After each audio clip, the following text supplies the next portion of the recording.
Et cette clinique a été l'objet d'un scandale sanitaire qui a explosé en juin-juillet dernier. Et la NHS, qui est l'organisme de santé anglais, a annoncé la fermeture de la Tavistock et a demandé un rapport indépendant qui a été mené par le docteur Cass sur ce qui s'était passé dans cette clinique et si oui ou non les enfants avaient été pris en charge avec la mesure et la vigilance qui auraient dû être celles avant d'engager des transitions rapides. Malheureusement, ce n'a pas été le cas. Le rapport est accablant, bien sûr.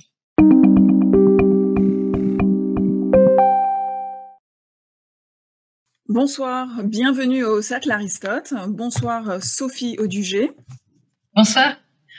Sophie Audugé, vous êtes déléguée générale et porte-parole de SOS Éducation, qui est une association qui vise, selon ses termes, à améliorer le système éducatif français.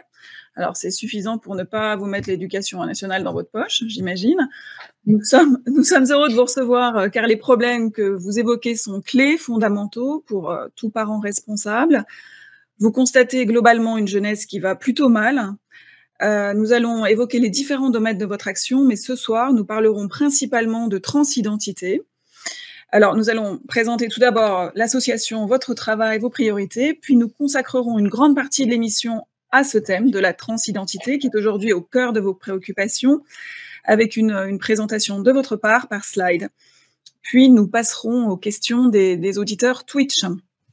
Alors, l'association SOS Éducation est considérée comme une référence sur la question de l'analyse critique de l'éducation. Vous n'intervenez pas dans les écoles, si j'ai bien compris. Vous êtes davantage aujourd'hui dans la production de contenu que dans l'alerte. Vous m'interrompez si je me trompe. Est associé à l'association l'Observatoire de la souffrance des professeurs. Et tout votre travail se base sur un constat qui est la baisse du niveau des élèves et des priorités qui sont transmettre les fondamentaux, lutter contre la violence et faire réussir tous les élèves. Alors, nous évoquerons éventuellement les différents axes de votre action plus tard dans la soirée, mais ce soir, le thème de l'émission, c'est la transidentité. Alors, vous précisez évidemment, pour introduire, que changer de genre n'est pas un fléau selon vous. Ce n'est pas un fléau en soi, c'est en faire un sujet scolaire majeur qui en est un. Nous allons vous laisser présenter votre positionnement pendant un long moment et puis nous vous poserons quelques questions avant de passer donc à celle des internautes. À vous, Sophie Audugé. Merci beaucoup. Bonsoir à tous. Écoutez, merci au Cercle Aristote d'avoir convié SOS Éducation pour présenter son travail. Donc effectivement, on a choisi de parler aujourd'hui principalement de la question transidentitaire chez les enfants, donc chez les mineurs. Et donc, je vais vous présenter un peu tout le travail qu'a rassemblé SOS Éducation, qui s'est engagé sur cette question à partir du moment où Jean-Michel Blanquer a publié une circulaire en septembre 2021, puisque la mission d'SOS Éducation, c'est véritablement de traiter des questions qui concernent l'école. Voilà. Donc, je le précise que c'est important pour nous, sinon, même si c'est un sujet qui nous intéresse personnellement, cela n'aurait pas été un sujet pour l'association SOS Éducation.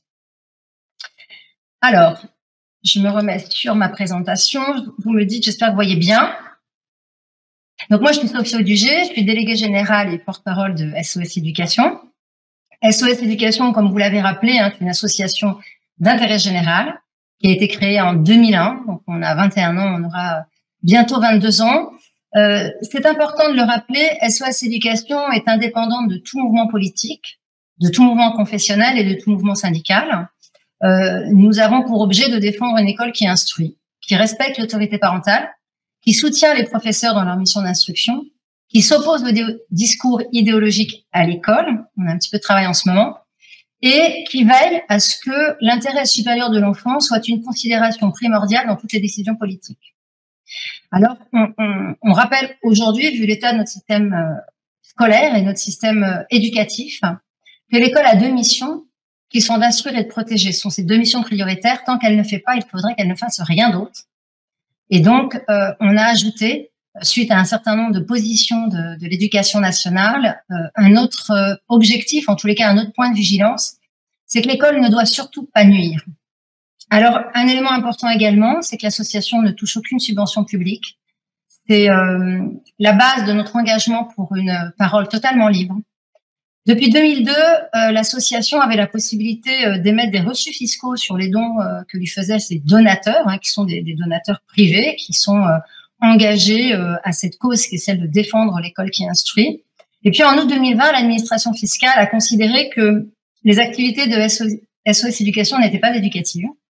Une considération absolument arbitraire, un lynchage administratif de l'association, qui fait que la survie de l'association est plus que condamnée à moyen terme. Et voilà, c'est important de le savoir parce qu'effectivement, les sujets que nous avons pris à bras le corps récemment, apparemment, nous ont posé quelques problèmes au niveau de l'administration. Alors, les grands thèmes d'SOS Éducation, vous les avez rappelés, je ne vais pas revenir dessus, puisqu'effectivement, il y a tout à fait la possibilité de les retrouver sur notre site Internet. Je dirais que les derniers sujets que nous avons pris à bras le corps, ça a été de défendre l'instruction en famille, non pas comme modèle meilleur que les autres, mais comme un modèle parmi d'autres, une exception française qui permet à chaque enfant et à chaque parent de trouver la meilleure solution d'instruction adaptée aux spécificités des enfants. C'est un droit fondamental et rien ne peut l'aliéner et certainement pas des excuses fumeuses politiques. Ensuite, nous nous sommes opposés à l'écriture inclusive. Nous avons engagé un grand travail avec des linguistes. Nous avons démontré que cette écriture était en réalité excluante et discriminante. Nous avons engagé une pétition qui a été signée par près de 60 000 citoyens, qui a donné lieu à la circulaire Blanquer pour l'interdire dans l'enseignement. Plus récemment, à partir de 2021, nous nous sommes engagés sur la question de la transidentité chez les mineurs. Nous avons fait la démonstration qu'il n'était pas dans leur intérêt que l'école prenne fait et cause pour l'idéologie transidentitaire. C'est ce que je vais essayer de vous démontrer ce soir. Et puis en 2023, le grand sujet est l'éducation à la sexualité dès la maternelle et les dérives à l'école. Alors, vous pouvez retrouver tout notre travail sur le site internet de l'association à soseducation.org dans la rubrique publication et vous pouvez aller directement dans les notes et dossiers thématiques. Et là, vous trouverez sur chacun des dossiers tout ce que nous avons produit et publié et tout le travail en fait rassemblé par thème. Alors, il faut quand même commencer quand on traite de ces sujets par une petite mise au point, que ce soit SOS Éducation en personne morale ou moi-même, Sophie Auduger en personne physique. Nous n'avons pas de conflit d'intérêt. Et puis, ce qui est important à spécifier également, à la fois SOS Éducation en tant que personne morale et puis également moi-même en tant que personne physique, nous soutenons la cause légitime pour la défense et le respect des personnes homosexuelles et transsexuelles.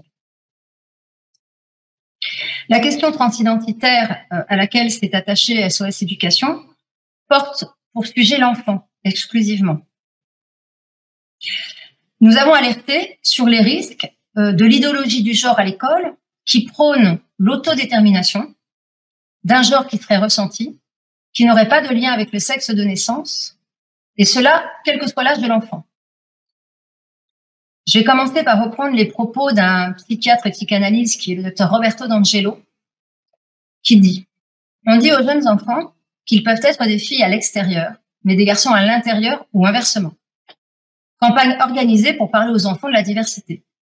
Mais cette diversité signifie fluidité de genre. Je doute que les jeunes le comprennent de manière concrète et sachent quoi en faire. » Alors, de quoi parle-t-on quand on parle de la transidentité? On parle évidemment d'un certain nombre de termes qu'il est nécessaire de qualifier. Pour commencer, on va qualifier le terme de sexe.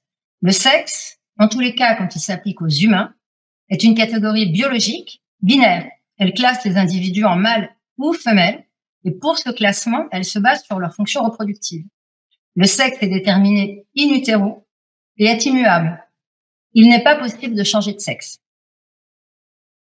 Le genre est une catégorie sociale, ce n'est pas une catégorie individuelle. Le genre va faire référence aux stéréotypes ou aux rôles sociaux qui vont être associés plutôt au masculin ou plutôt au féminin, et ça va être propre à chaque culture, voire à chaque type de société. D'une culture à l'autre, les stéréotypes ou les rôles qui seront communément admis comme étant plus du genre masculin ou plus du genre féminin peuvent varier. Dans le concept de stéréotype de genre, on va trouver également une référence à la structure des pouvoirs hiérarchiques entre les hommes et les femmes. L'identité de genre fait référence à un sentiment, plus exactement à un sentiment d'identification psychologique. c'est-à-dire s'identifier psychologiquement comme se sentant plus proche de la catégorie des membres du masculin ou de la catégorie des membres du féminin. On parlera de transidentité quand l'identité de genre, c'est-à-dire le sentiment d'identification à un genre ou à un autre, ou à pas de genre, ne correspond pas à son sexe biologique. Dans l'image que vous voyez, cette petite fille, donc qui est née avec un sexe de femelle, se regarde dans la classe et elle y voit un garçon. C'est son sentiment d'identification plutôt au genre masculin. L'autodétermination est définie par les idéologues du genre comme des habiletés, des attitudes chez une personne qui vont lui permettre d'agir directement sur sa vie en effectuant librement des choix qui sont donc non influencés par des agents externes indus. Dans l'exemple que vous voyez, l'agent externe indu est le parent. Je vais m'arrêter un petit peu sur la définition de la transsexualité. C'est très important de bien comprendre que la transsexualité n'est pas la transidentité. La transsexualité est apparue en 1949 par un article publié dans la revue Sexologie. Et l'article avait comme titre Psychopathia transsexualis, c'est-à-dire psychopathologie de transsexualité. Et c'était un médecin qui décrivait dans cet article le cas de sa patiente, qui était une fille qui désirait de manière obsessionnelle être un garçon. Dans cette première apparition de la transsexualité, on comprend bien que ce médecin expose un cas pathologique. Ensuite, la transsexualité va apparaître comme un terme courant et elle va être portée par une personne très importante dans l'histoire de la transsexualité et de la dysphorie de genre, qui est Harry Benjamin. C'est un endocrinologue et sexologue qui va donc instaurer le terme de transsexualité à partir de 1953, mais il va également utiliser une autre formule qui va être un syndrome qui a porté son nom, syndrome de Benjamin. Syndrome sous-entend que la transsexualité est un ensemble de signes cliniques qui diffèrent de la normalité. Alors, quand on parle de signes cliniques qui diffèrent de la normalité, le terme de norme n'est pas un jugement de valeur, c'est une référence statistique. C'est Harry Benjamin qui va faire de sa spécialité l'accompagnement des personnes transsexuelles et dysphoriques, va créer une association qui va s'appeler l'Association internationale Harry Benjamin pour la dysphorie de genre. Cette association va changer de nom en 2006 et elle va devenir la WPAS, qui est l'Association professionnelle mondiale pour la santé des personnes transgenres et non conformes. Tous les protocoles, tout le lobbying international émanent de cette institution qui est la WPAS. Alors maintenant, il est important de définir la transsexualité. La transsexualité est une condition humaine douloureuse. C'est une souffrance profonde. Cette souffrance profonde, elle a une origine et une raison persistante, qui est l'incongruence intimement ressentie avec son sexe biologique. C'est ce qu'on appelle également l'incongruence entre le sexe psychique et le sexe biologique. C'est une condition douloureuse et qui n'évoluera pas dans le temps. Il y a une persistance dans cette douleur. C'est important parce que vous verrez que c'est très différent de ce qu'on appelle aujourd'hui la transidentité. Alors, quel est le profil, entre guillemets, des patients qui sont donc dysphoriques de genre ou qui ont une incongruence de genre et qui deviendront des transsexuels? Les premiers symptômes, ou le syndrome, comme le dit Harry Benjamin, apparaît dans l'enfance entre 2 et 5 ans. C'est un nombre faible d'enfants qui sont concernés, entre 1 à 10 000 garçons et 1 sur 20 000 filles. Comme vous le constatez, il y a 2 fois plus de garçons que de filles. Ces enfants, donc entre 2 et 5 ans, vont exprimer un profond malaise, un profond inconfort à porter le sexe qu'ils portent. Et avec le temps, ils seront accompagnés, puisque leur douleur est profonde et que leur famille s'en rend compte, donc ils vont être suivis souvent par des médecins, des psychologues, des endocrinologues. Et puis, ils vont accompagner ces enfants et ils vont constater que pour 75% d'entre eux en moyenne, ils vont se réconcilier avec leur sexe de naissance. Alors, il est vrai qu'une part importante d'entre eux auront une orientation sexuelle homosexuelle. Mais ce n'est pas une catégorie de transsexualité. Il faut vraiment bien différencier les deux choses. Donc, 75% de ces enfants vont se réconcilier avec leur sexe de naissance et les 25% restants continueront à sentir profondément en eux cette douleur qui les empêche de vivre avec leur sexe de naissance. Et donc, ils n'auront d'autre choix pour assouvir, enfin pas assouvir, mais limiter en tous les cas leur souffrance quotidienne, leur mal-être quotidien, que de suivre des traitements qui suivront donc toute leur vie et de passer par la chirurgie sexuelle. Et ils deviendront alors des transsexuels. Les transsexuels engagent les chirurgies autour de 30 ans en moyenne. Ce que je vous présente là, c'est le profil, on va dire, avant les années 2000. Alors, comment nous sommes passés de la transsexualité, qui est une caractéristique humaine qu'on connaît tous, hein, on a tous connu, croisé des personnes transsexuelles, à la transidentité? Eh bien, on voit dans ce genre de mécanismes hein, qui sont portés par un mouvement idéologique, évidemment le jeu de la sémantique. C'est-à-dire qu'alors que la transsexualité est un trouble hein, et qu'elle concerne, comme on vient de le voir, un nombre faible d'enfants, de petits-enfants, ils rejettent leur sexe de naissance et il n'y a pas de fluidité, c'est persistant. Eh bien, la transidentité va procéder à une banalisation. On va plus parler de transsexualité, on va pas parler de rejet de son sexe, et on va pas parler de persistance, on va parler de variance. On va dire qu'il y a une variance de genre. Et cette banalisation va avoir pour conséquence une explosion des demandes d'adolescents en questionnement identitaire sur leur genre. Mais cette population nouvelle, hein, qui ne sont plus des enfants mais des adolescents, va avoir une autre caractéristique. D'abord, ils vont être très nombreux, beaucoup plus nombreux que ce qu'on avait connu avant. Et surtout, on va avoir une surreprésentation de filles, ce qui ne correspondait pas du tout au profil de départ. Et finalement, on en arrive à se poser la question suivante, c'est est-ce que ces jeunes gens, ces adolescents, ne sont pas en train de confondre une expérience humaine de souffrance adolescente, qui est une souffrance réelle, hein, qu'on a pu les uns et les autres connaître, que ce soit par rapport à son identité, que ce soit par rapport à son corps, avec un trouble qui serait celui de la transidentité. Et finalement, on se rend compte que ces jeunes gens, ce nouveau profil de transidentité, non pas de transsexualité, eh bien, ces jeunes ne rejettent pas leur sexe de naissance et revendiquent une variance, une fluidité. C'est-à-dire qu'ils considèrent que c'est aujourd'hui comme ça et demain, ça peut être autrement. Alors, on va s'arrêter un peu sur cette nouvelle forme et ces nouveaux profils. Donc, on est passé, comme je viens de l'évoquer, d'enfants à des adolescents.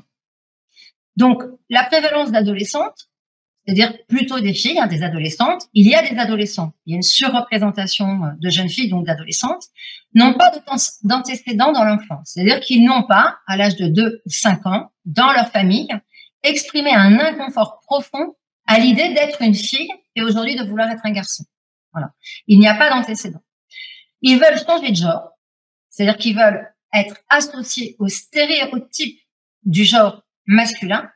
Ils le veulent tout de suite, mais par contre, ils ne rejettent pas leur sexe. C'est-à-dire que ça ne pose pas de problème à ces nouveaux profils d'avoir l'apparence d'une fille et de porter un pénis, ou d'avoir l'apparence d'un garçon et de porter des organes génitaux féminins. Alors, pour caractériser un peu l'idéologie transidentitaire, on pourrait dire que c'est la combinatoire de deux idéologies. Une qu'on connaît bien, qui est l'idéologie du genre, et l'autre qu'on connaît un peu moins, qui est l'idéologie de l'autodétermination. Quelque part, cette combinatoire va constituer un dogme du ressenti, un dogme du genre ressenti. Et ça, quel que soit l'âge. Alors, on pourrait le caractériser avec une formule simple, hein, l'idéologie transidentitaire, mon ressenti, mon identité, mon genre, mon droit. Donc, l'identité de genre, c'est je suis une fille ou un garçon. C'est autodéterminé. Donc, on reprend la définition qu'on a vue tout à l'heure. Hein. Donc, c'est autodéterminé, ça veut dire que j'ai le droit d'agir directement sur ma vie. Je fais des choix qui sont libres et aucun agent externe peut intervenir dessus. Ces choix sont autodéterminés. Mon genre ressenti, c'est mon ressenti intime et il est fondé sur les stéréotypes du genre. Donc, quelque part, mon ressenti intime me conduit à me conformer à des stéréotypes de genre très caricaturaux, comme vous pouvez le remarquer. La réalité biologique du sexe disparaît. C'est nul et non avenu. Évidemment, aucune discussion possible, comme on l'a vu tout à l'heure. Alors, la question qui évidemment peut venir immédiatement aux adultes que nous sommes, c'est mais comment on a pu mettre au même niveau, voire faire supplanter l'idéologie à la biologie. Et ça, c'est le pouvoir des mots, hein, c'est le pouvoir de la sémantique, puisqu'on a associé à l'idéologie le ressenti et à la biologie une assignation. Donc évidemment, mon identification à un genre, donc là on est sur le moi narcissique, hein, mon ressenti intime s'impose à moi. Donc parce qu'il s'impose à moi, et parce que c'est mon droit de l'imposer, je vais l'imposer aux autres.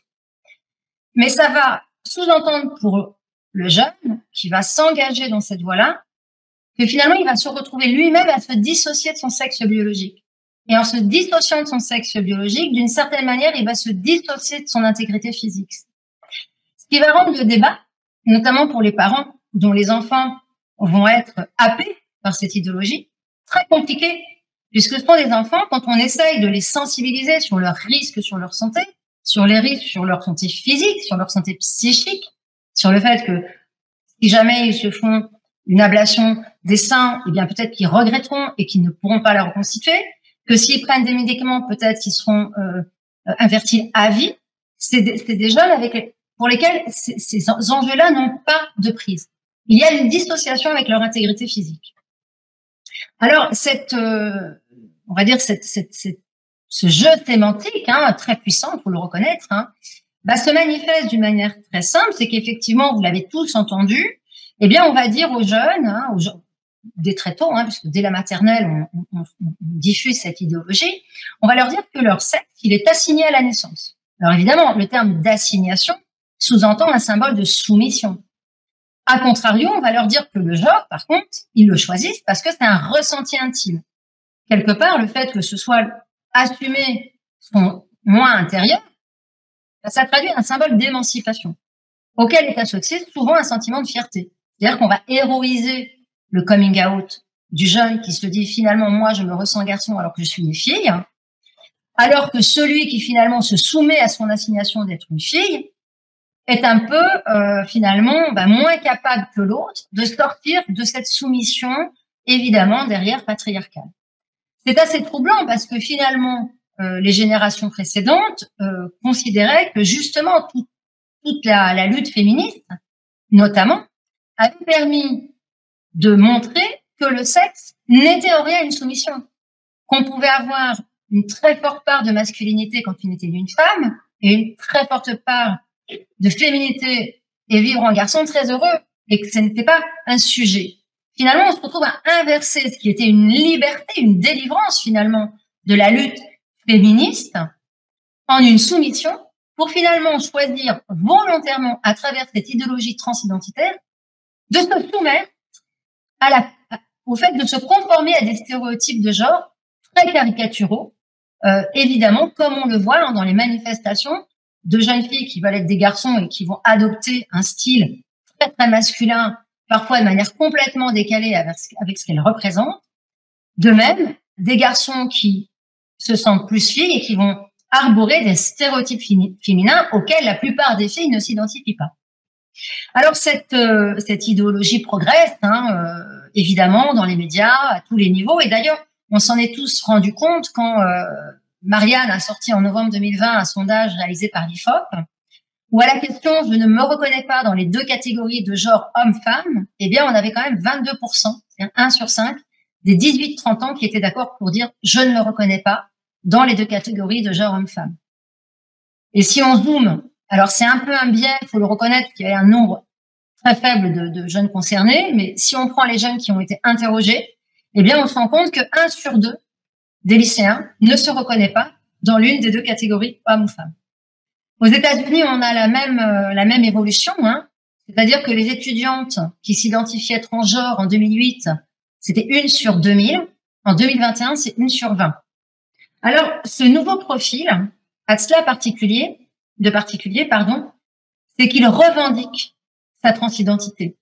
On le voit, les jeunes aujourd'hui, en majorité, veulent se désigner transidentitaire, c'est-à-dire ne pas accepter de choisir entre le féminin et le masculin. Alors, tous ne vont pas dire qu'ils sont dans le mauvais corps, mais une majorité d'entre eux sont dans cette nouvelle norme d'identification qui est de dire, je suis ni masculin ni féminin. Et en fait, il y a une fluidité, je ne sais pas où je me trouve, mais en tous les cas, je ne veux pas me qualifier. Et paradoxalement, pour ceux qui vont choisir de dire qu'ils sont nés dans le mauvais corps, eux vont par contre adopter des stéréotypes très contraignants avec une conformité quand même assez qui représente quelque part une nouvelle forme de carcan. Alors, Kenneth Dicker, qui est un très grand spécialiste de la transidentité au Canada, a formulé la différence justement entre ce qu'on pourrait appeler une euphorie transidentitaire et ce qu'était la dysphorie de genre. Et il l'exprime comme ça. L'euphorie signifie que quelque chose vous plaît, la dysphorie que quelque chose ne vous plaît pas.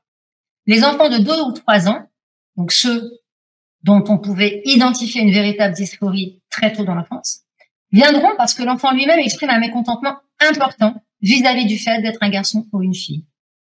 On voit bien que cette caractérisation est très différente avec les nouveaux profils que nous observons aujourd'hui. Alors c'est vrai que ça va aussi avec un sentiment de mode, il faut le dire, un mouvement de mode qui fait que être trans, c'est cool. Voilà. La question qu'il faut se poser, nous en tant qu'adultes qui devons protéger les enfants d'eux-mêmes notamment, c'est est-ce que ça va durer? C'est-à-dire qu'est-ce qu'il en sera demain?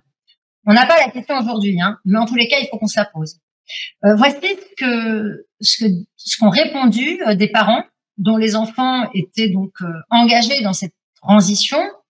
Ils ont répondu cela à Lisa Littman, qui est une journaliste américaine qui a produit une étude très importante qui vraiment a marqué un changement majeur puisqu'elle a caractérisé ces nouveaux profils de jeunes transidentitaires. Et elle a interrogé les parents pour savoir ce qu'avait apporté comme avantage perçu l'identification transgenre de leur enfant. Et voici ce qu'ont répondu deux des parents. Donc l'un répond que ça a provoqué une grande augmentation de la popularité parmi le corps étudiant dans son ensemble. Être trans est une étoile d'or aux yeux des autres adolescents. Et puis d'autres parents ont répondu, la popularité n'augmente pas que le statut. Elle est également devenue intouchable en termes d'intimidation à l'école. Car les enseignants qui ont ignoré l'intimidation homophobe sont maintenant tous à la recherche de tout harcèlement trans. Alors, qu'est-ce qui se passe à l'école française? Bon, vous le savez, je l'ai dit en introduction, en France, dans l'école, aujourd'hui, l'idéologie d'autodétermination est institutionnalisée et elle est légalisée. Elle a été institutionnalisée par la circulaire Blanquer de septembre 2021, puis la loi pour s'opposer aux thérapies de conversion, qui a ajouté au dernier moment et d'identité de genre, a sanctuarisé également, légalement, le principe et l'idéologie d'autodétermination dans la loi le 30 janvier 2022. Alors, ça veut dire quoi? Ça veut dire que dans l'école, l'identité de l'élève, l'identité peut être autodéterminée par l'élève. L'accord des deux parents n'est pas requis, sauf si l'élève demande de changer de prénom. Ça, c'est très important de le dire, puisque la circulaire Blanquer est très précise. Un élève ne peut pas changer son prénom pour un prénom de l'autre genre sans l'accord de ses deux parents. Mais s'il ne demande pas de changer de prénom, s'il décide de s'habiller de l'autre genre, et qu'il demande à ses amis, par exemple, de l'appeler d'un autre prénom, et d'utiliser un autre pronom, il aura tout à fait la possibilité. Les parents n'ont même pas à être informés. Voilà. Les parents sont informés et leur accord est requis, celui des deux parents, uniquement si l'élève veut changer pour adopter un prénom d'usage qui correspond au genre qu'il a choisi. Donc évidemment, cette autodétermination ne peut en aucun cas être discutée. Elle s'impose à tous, à la communauté éducative, aux autres élèves. Alors cette idéologie, évidemment, elle est dans les manuels, bien sûr. Pourquoi? Parce que les manuels, ils ne font que réaliser ce que demande l'éducation nationale. Donc il y a des programmes et les manuels ajustent leur programme, leur contenu au programme que leur donne l'éducation nationale. Donc là, vous avez un manuel Nathan de seconde, donc, et vous voyez que là, à l'éducation nationale, on n'a plus de sexe, il n'y a plus la binarité du sexe mâle-femelle, on est sur une fluidité, comme on peut le voir avec ce schéma, qui signifie qu'il y a une multitude de sexes et une fluidité. Et puis on va même très loin chez Nathan, puisqu'on va définir le sexe selon la loi, Donc là, par contre, ça c'est complètement faux, hein. Comme le sexe assigné à la naissance. Vous voyez ce qu'on a évoqué tout à l'heure, qui nous paraît véritablement un abus sémantique au service d'une idéologie, eh bien, c'est ce qu'on enseigne aux enfants aujourd'hui, de manière tout à fait formelle et organisée. Et d'ailleurs, on va même dire que le sexe, il est assigné à la naissance par l'apparence des organes génitaux externes, hein. On ne parle absolument pas des fonctions reproductives, évidemment, c'est à dessein. Donc, je vous passe sur tout le reste qui est du même acabit, hein. Donc là, vous êtes clairement sur un manuel qui présente et enseigne à vos enfants l'idéologie transidentitaire, c'est-à-dire à la fois l'idéologie d'autodétermination et l'idéologie du genre, voilà, du genre choisi. Vous le voyez également ici chez Bordas, hein, où on va avoir exactement la même chose, hein, la perception qu'une personne a de son identité sexuée se révèle opposée à la réalité biologique, féminine ou masculine. C'est ce qu'on appelle la transidentité. Ceci peut aller jusqu'à la volonté de changer de prénom, hein, donc on voit bien que là on fait référence à la circulaire, et de recourir à la médecine pour transformer son corps. Alors évidemment, on notera que rien dans ces manuels ne précise les risques pour la santé de la transition évidemment sociale, de la transition médicale, de la transition chirurgicale, de l'explosion des idéations suicidaires pour les personnes trans qui s'engagent dans le parcours évidemment de traitement médical et de chirurgie. Aucun des effets secondaires, aucun des risques de se tromper sur soi-même, aucun risque de se tromper en pensant qu'un mal-être adolescent finalement n'est pas un syndrome de dysphorie de genre et de transsexualité. Rien n'est spécifié pour protéger les enfants de cette idéologie qui leur est desservie là comme un savoir enseigné par l'école. Alors, tout ça est très inquiétant parce que finalement, oui, il y a eu une évolution et une augmentation exponentielle des transitions chez les adolescents dans les pays occidentaux. Alors, ça ne se découvre évidemment tout ça que dans les pays occidentaux, bien sûr. Donc, je vais passer rapidement parce que les courbes parlent d'elles-mêmes. Donc, vous voyez l'explosion des demandes de filles par rapport à celles des garçons qui augmentent, mais de manière beaucoup moins importante que les filles. Là, on est aux Pays-Bas. Hein. On va voir la même chose en Suède. On va voir la même chose. Donc là, c'est tous les pays nordiques, enfin, les 4 pays nordiques qui sont représentés. On voit qu'il y a eu une force, une augmentation, pardon, vraiment très importante en Suède. On voit également au Canada, aux États-Unis, et puis en Angleterre. Donc en Angleterre, on peut s'arrêter un petit moment puisque ce schéma est assez parlant. Vous voyez ici, avec les couleurs, l'évolution du ratio âge, hein, entre un ratio âge des petits, hein, des moins de 12 ans, et l'explosion des plus de 12 ans, donc des adolescents. Ce qui est important également à signaler, c'est que ces chiffres-là sont des chiffres de référence. Pourquoi? Parce que l'Angleterre a créé une clinique qui s'appelle la Tavistock, qui a été créée il y a plus de 30 ans et qui était spécialisée dans la prise en charge des enfants en dysphorie de genre. Et cette clinique a été l'objet d'un scandale sanitaire qui a explosé en juin-juillet dernier. Et la NHS, qui est l'organisme de santé anglais, a annoncé la fermeture de la Tavistock et a demandé un rapport indépendant qui a été mené par le docteur Cass sur ce qui s'était passé dans cette clinique et si oui ou non les enfants avaient été pris en charge avec la mesure et la vigilance qui auraient dû être celles avant d'engager des transitions rapides. Malheureusement, ce n'a pas été le cas. Le rapport est accablant, bien sûr. Alors, ce processus de transition, comment s'organise-t-il?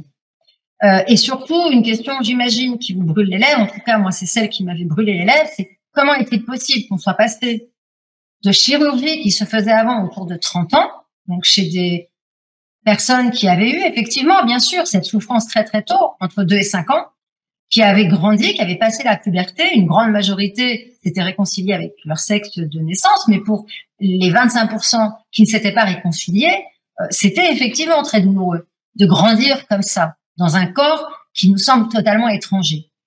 Et ces personnes-là attendaient jusqu'à ce que la phase pubertaire soit passée, mais également l'ensemble de leur développement, notamment le développement du cerveau dont on sait qui se développe jusqu'à 25-27 ans, ce qui explique pourquoi la plupart des transitions chirurgicales se faisaient autour de 30 ans. comment est-on venu à penser qu'on allait pouvoir faire des traitements pédiatriques, c'est-à-dire intervenir pour faire des transitions chez les enfants? C'est en 1990 que va apparaître un protocole qui se nomme le Dutch Protocol. Pourquoi? Parce que ces transsexuels historiques, donc qui sont une majorité d'hommes, qui ont fait les chirurgies vers 30 ans, eh bien, il s'avère que quand on regarde 5 ans, 10 ans plus tard, eh bien, aux Pays-Bas, ils ont constaté que l'amélioration de vie n'était pas majeure et que finalement, les personnes transsexuelles avaient quand même une santé mentale moins bonne que la moyenne générale et notamment avaient des idéations suicidaires qui persistaient malgré qu'ils aient fait leur transition sexuelle. Donc, ils ont posé une hypothèse et se sont dit, mais peut-être qu'en fait, ces personnes transsexuelles, on aurait pu leur éviter tout ce mal-être si on leur avait permis de faire leur transition de genre, puis leur transition sexuelle, plus tôt. Et si on les avait empêchés de vivre, peut-être quelque chose qui a été traumatisant, qui était de voir leur corps changer au moment de la puberté, alors qu'ils étaient dans un corps étranger. Et donc, cette équipe s'est dit, on va se poser la question de est-ce que si on faisait une expérimentation, si on faisait des transitions plutôt qu'on bloquait la puberté de ces enfants et qu'on les accompagnait plutôt dans ce parcours de transition sexuelle, peut-être que finalement, ils seraient plus heureux à l'âge adulte. C'est ainsi que le Dutch Protocol est né. On appelle donc le protocole expérimental néerlandais. Alors, est-ce qu'il est efficace, ce protocole? Eh bien, non. Voilà. Les données du protocole, de l'analyse qui a été faite sur ce protocole, ne sont pas probantes. En réalité, il n'y a qu'une étude qui a été faite sur ce protocole, qui est l'étude de Vries. Il y a eu des tentatives de réplication, ce qui est indispensable quand on est à peu près sérieux et qu'on travaille sur des données probantes et qu'on fait une recherche scientifique, mais aucune des réplications n'a pu confirmer les résultats de Vries.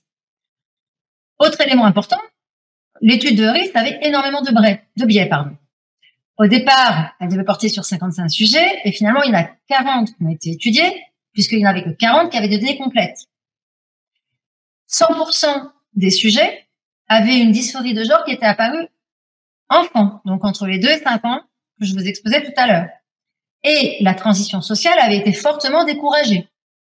Il y avait 0 cas de dysphorie de genre apparu à l'adolescence, c'est-à-dire notre nouveau profil actuel de demande. Tous les sujets, aucun n'avait d'autres problèmes de santé mentale. Pas d'anorexie, pas d'autisme, pas de troubles post-traumatiques, etc. Et tous avaient une compréhension précise de ce qu'était la réalité biologique qu'ils ne remettaient pas en cause. Autre élément important, ces 40 sujets, les 55, les 40 avec des données probantes, avec des données complètes, ils avaient une famille qui était solidaire. Ils ont en plus eu un soutien psychologique tout au long du process et on les a interrogés 1 an et demi après leur opération, avec un âge moyen inférieur à 21 ans. C'est un élément très important puisqu'on sait, en sciences et en médecine, qu'il y a un effet placebo. Quand on subit une opération de cette nature-là, qui vise à changer son apparence et son corps, il y a un effet d'euphorie. Et cet effet d'euphorie, il dure entre 5 et 7 ans.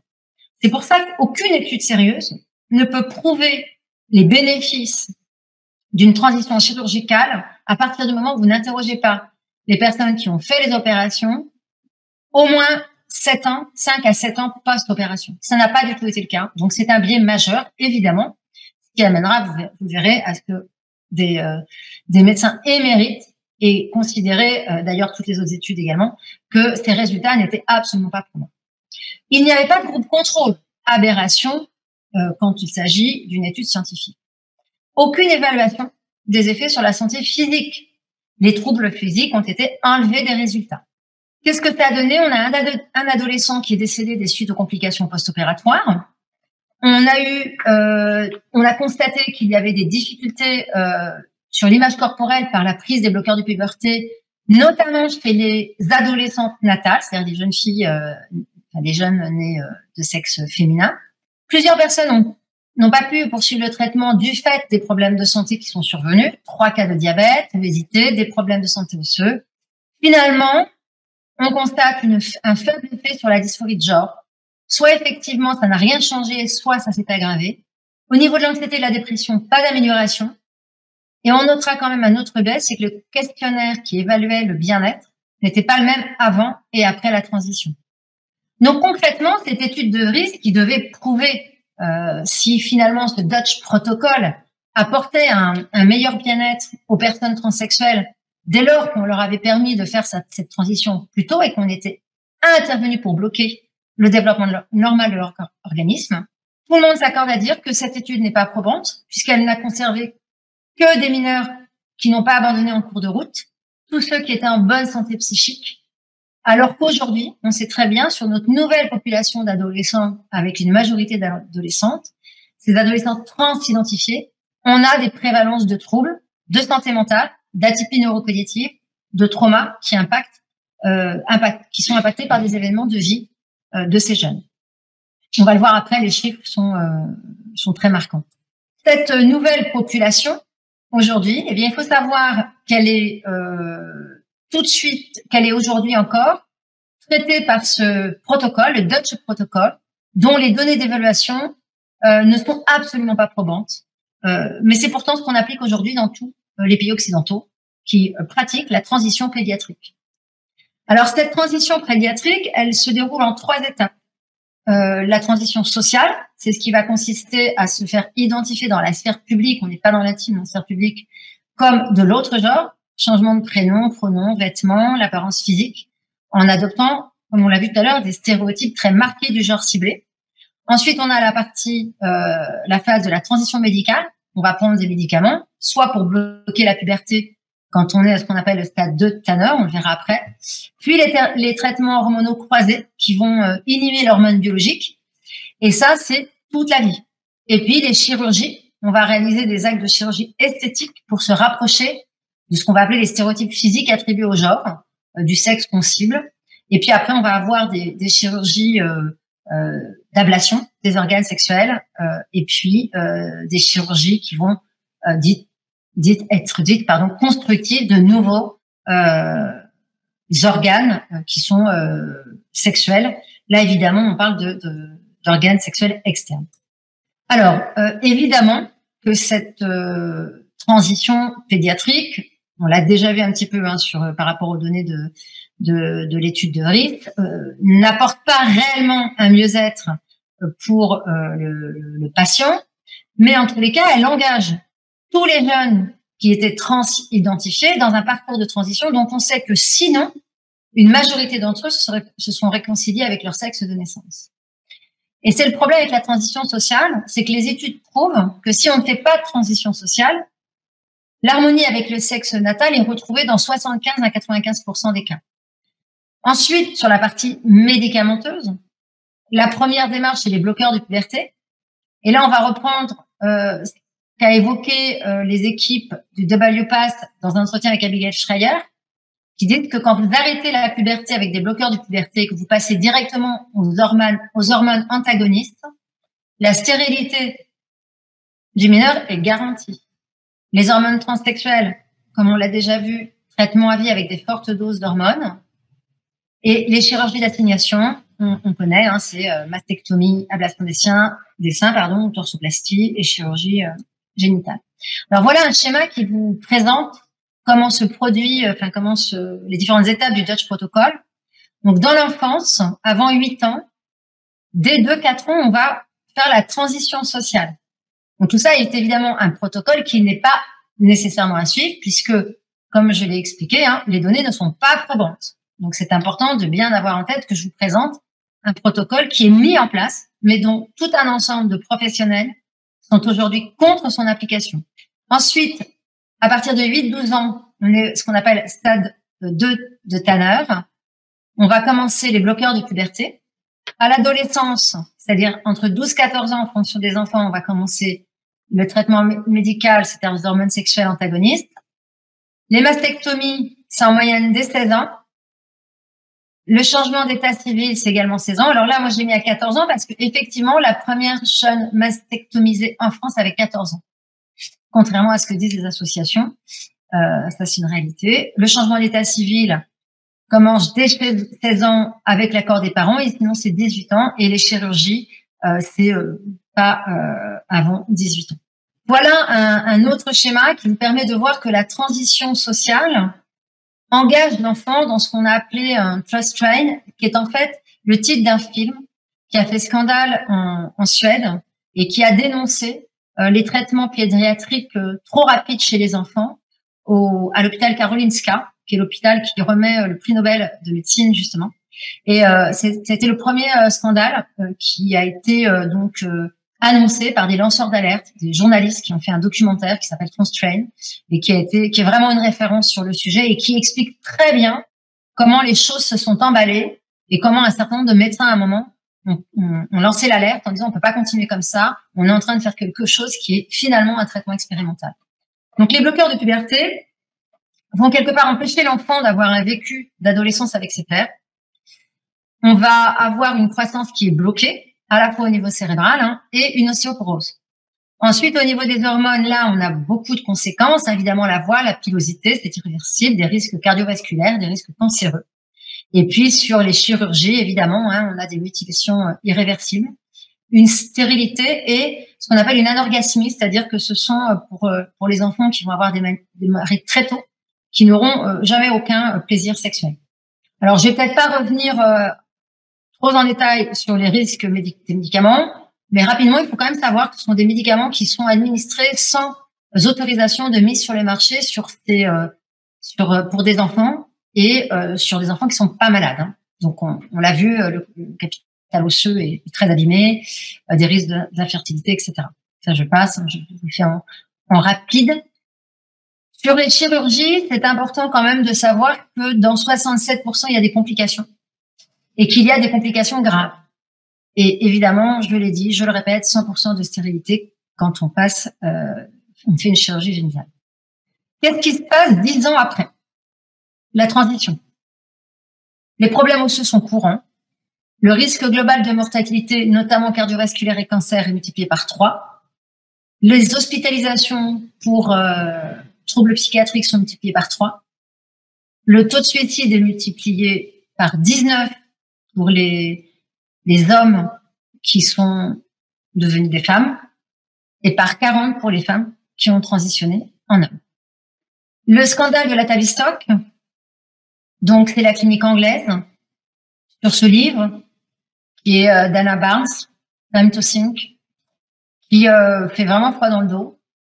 La clinique a ignoré les preuves que 97,5% des enfants qui souhaitaient changer de genre souffraient d'autisme, de dépression ou d'autres psychopathologies qui pouvaient expliquer leur détresse psychologique.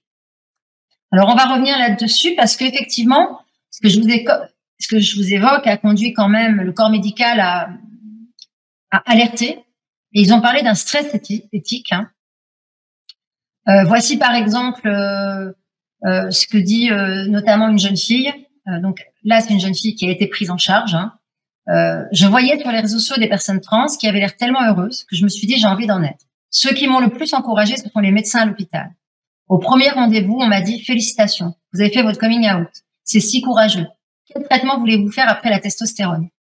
Et moi, je pensais qu'on était là pour explorer qui je suis. Mais dans ces cliniques spécialisées, on ne vous remet pas en question, pas du tout. J'ai été un animal de laboratoire. Ils ont fait des expériences sur des jeunes qui ont toute la vie devant eux. Donc, on l'a vu, ce sont des traitements expérimentaux, ce que rappelle cette malheureuse jeune fille. Ils n'ont pas reçu d'autorisation de mise sur le marché pour être administrés à des personnes qui ne sont pas malades, ni à des personnes dysphoriques, et encore moins à des enfants. Voilà ce qu'en dit Christopher Gilbert, qui est un psychiatre de renommée mondiale. La suppression de la puberté normale, l'utilisation d'hormones croisées qui provoquent des maladies, ainsi que la mutilation chirurgicale et la stérilisation des enfants sont des atrocités qui devraient être interdites et non des soins de santé. William Malone, endocrinologue, la puberté n'est pas simplement un développement biochimique, c'est aussi un événement psychosocial qui se produit de concert avec ses pairs. Le docteur Cohen-Quintenis, les hormones ne se contentent pas de stimuler les organes sexuels pendant la puberté, elles touchent aussi le cerveau. Le problème des enfants dont la puberté a été bloquée précocement n'est pas seulement le manque de tissu, mais également l'évolution du développement sexuel. La puberté ne stimule pas seulement la croissance des organes sexuels, elle les dote également d'un potentiel érotique. Et donc, comment cela affecte-t-il leur bonheur à long terme? Les patients qui prennent les bloqueurs de puberté finissent presque invariablement par prendre des hormones transsexuelles. Cette combinaison a tendance à laisser des patients infertiles et, comme l'a indiqué Marcy Bowers, sexuellement dysfonctionnels. Je m'inquiète de leur santé sexuelle et de leur capacité à trouver une intimité. Anne Ware, de l'hôpital d'Oslo. Habituellement, la médecine est basée sur la science et des études cliniques validées. Dans ce nouveau groupe, il se peut qu'il y ait des personnes au profil inhabituel et dont nous ne sommes pas certains que ce traitement leur sera bénéfique. Nous ignorons à quel point ces jeunes en seront affectés sur le long terme. Il n'existe aucune recherche, mais on le fait quand même et on ne peut qu'espérer et prier que ça leur sera bénéfique et qu'ils seront heureux. Qui endossera la responsabilité nationale de la création de filles à barbe? Sven Roman, on devrait faire le travail qu'on a toujours fait dans la psychiatrie infantile. Les écouter, leur parler, savoir pourquoi ils pensent ce qu'ils pensent, et là, on peut les aider. À nouveau, Christophe Gilbert, la transition pédiatrique est probablement l'un des plus grands scandales de l'histoire de la médecine. La grande majorité des adolescents présentant une incongruence de genre sont aux prises avec d'autres diagnostics psychologiques antérieurs. Il n'y a aucune raison ou justification pour priver ou voler le temps de la puberté à de nombreux enfants. Voilà ce qu'a dit le Cass Review, donc ce qui s'est passé dans la clinique anglaise. Les agonistes de la GnRH entraînent peu ou pas de changement dans la dysphorie de genre, la santé mentale, l'image corporelle et le fonctionnement psychosocial. Dans les quelques études qui ont signalé des changements, les résultats pourraient être attribuables à un biais ou au hasard ou ont été jugés non fiables. L'étude néerlandaise historique de De Vries et Hall, sur laquelle se fondent les soins d'affirmation de genre, était considérée comme à haut risque de biais et de mauvaise qualité dans l'ensemble. Toutes les études évaluées avaient des résultats de très faible certitude et étaient sujettes à des biais et à des facteurs de confusion. Donc, comme vous le voyez, le corps médical, en tous les cas au niveau international, confirme l'absence de preuves et de données probantes pour prendre en charge les nouveaux profils d'adolescents selon ce protocole. Et surtout, comme vous l'avez compris, aujourd'hui, avec ce mouvement trans, eh bien, c'est aussi un moyen pour les enfants ou les jeunes adolescentes en souffrance de cacher une souffrance plus profonde. Voilà comment le traduit Sven Roman. 90% des jeunes patients que je crois souffrent d'autres pathologies qui sont en fait leurs vrais problèmes. Ils sont autistes, atteints de dépression, d'anxiété, de syndrome post-traumatique. Pour ces troubles, nous avons des traitements dont l'efficacité est prouvée par la science, mais pas pour la dysphorie de genre quand elle touche les enfants. En Suède, plus de la moitié de ces jeunes ont aussi d'autres diagnostics psychiatriques tels que l'automutilation, l'autisme, l'anorexie. D'autres évoquent différents traumatismes comme les abus sexuels. Depuis 2012, il y a une forte augmentation de fréquentation. Nous constatons que la majorité de ce public est constituée de filles adolescentes. Nous observons également que dans le groupe adolescent, parmi celles qui sont nées dans un corps biologique féminin, plus de la moitié, presque 60%, ont une maladie mentale complexe. Elles ont des traumatismes importants, accompagnés de syndromes de stress post-traumatique. Elles ont des troubles du spectre autistique. Elles souffrent de dépression sévère, de syndrome psychotique. Voilà des études sur la prévalence des troubles de santé mentale. 97,5% des adolescents expriment un ou plusieurs vécus d'adversité dans l'enfance. Évidemment, il s'agit d'une population d'adolescents se disant dysphoriques de genre. 88,6% des adolescents présentent des comorbidités psychiques, anxiété, dépression, antécédents d'autodestruction, idées suicidaires passées ou actuelles. Autre étude, toujours sur les troubles de santé mentale.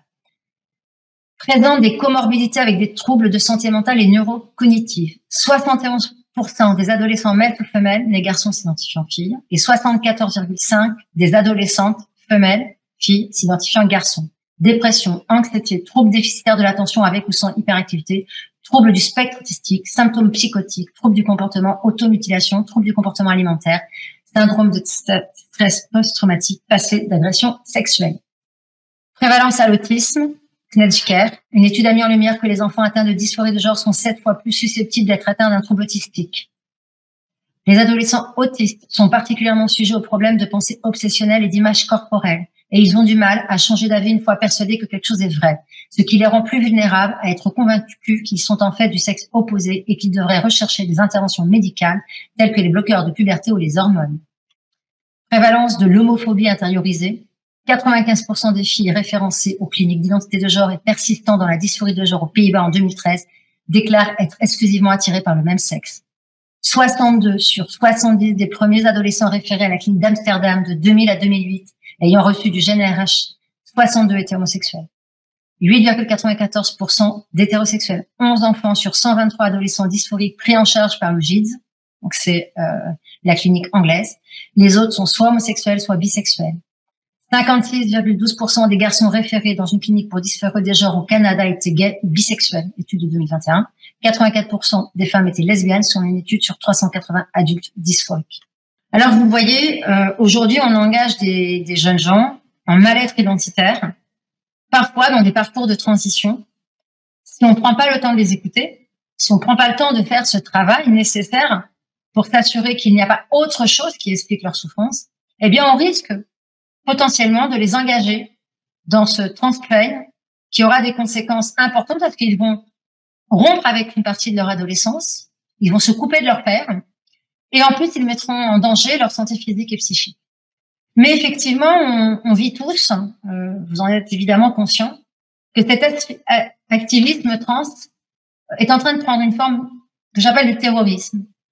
Et ce sectarisme trans cible les enfants par cyberemprise, mais pas que les enfants. Et je voulais commencer par rappeler qu'aujourd'hui, il y a une suprématie trans qui invisibilise d'autres causes, notamment la cause homosexuelle, et qui est d'une violence inouïe.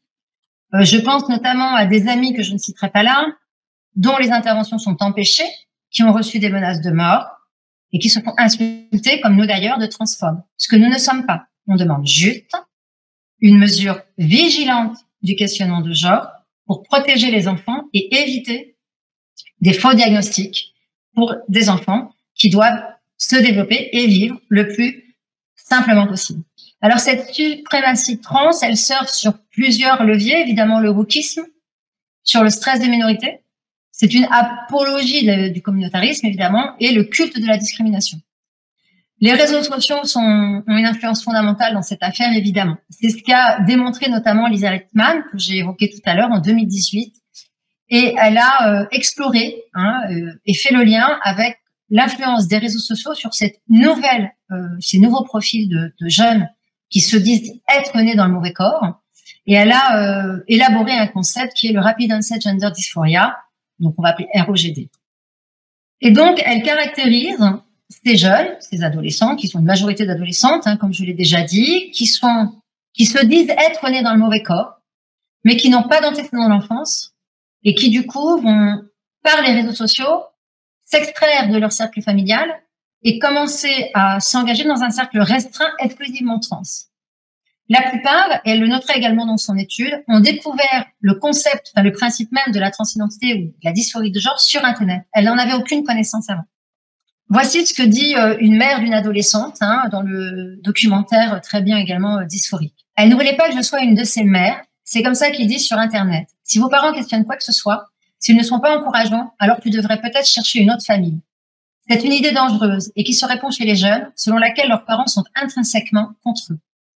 Si tu as besoin d'une famille, tu peux venir dans ma famille. Si tu as besoin d'un mouvement, tu peux venir dans mon mouvement. Si on t'a dit de te taire, de filer, que tu n'es pas voulu, je t'aime beaucoup et je suis content que tu sois là. Ça, c'est une maman Internet qui donc recueille des jeunes qui se sentent dysphoriques et qui trouvent donc dans les réseaux sociaux la reconnaissance dont ils ont besoin à ce moment-là de leur vie d'adolescent.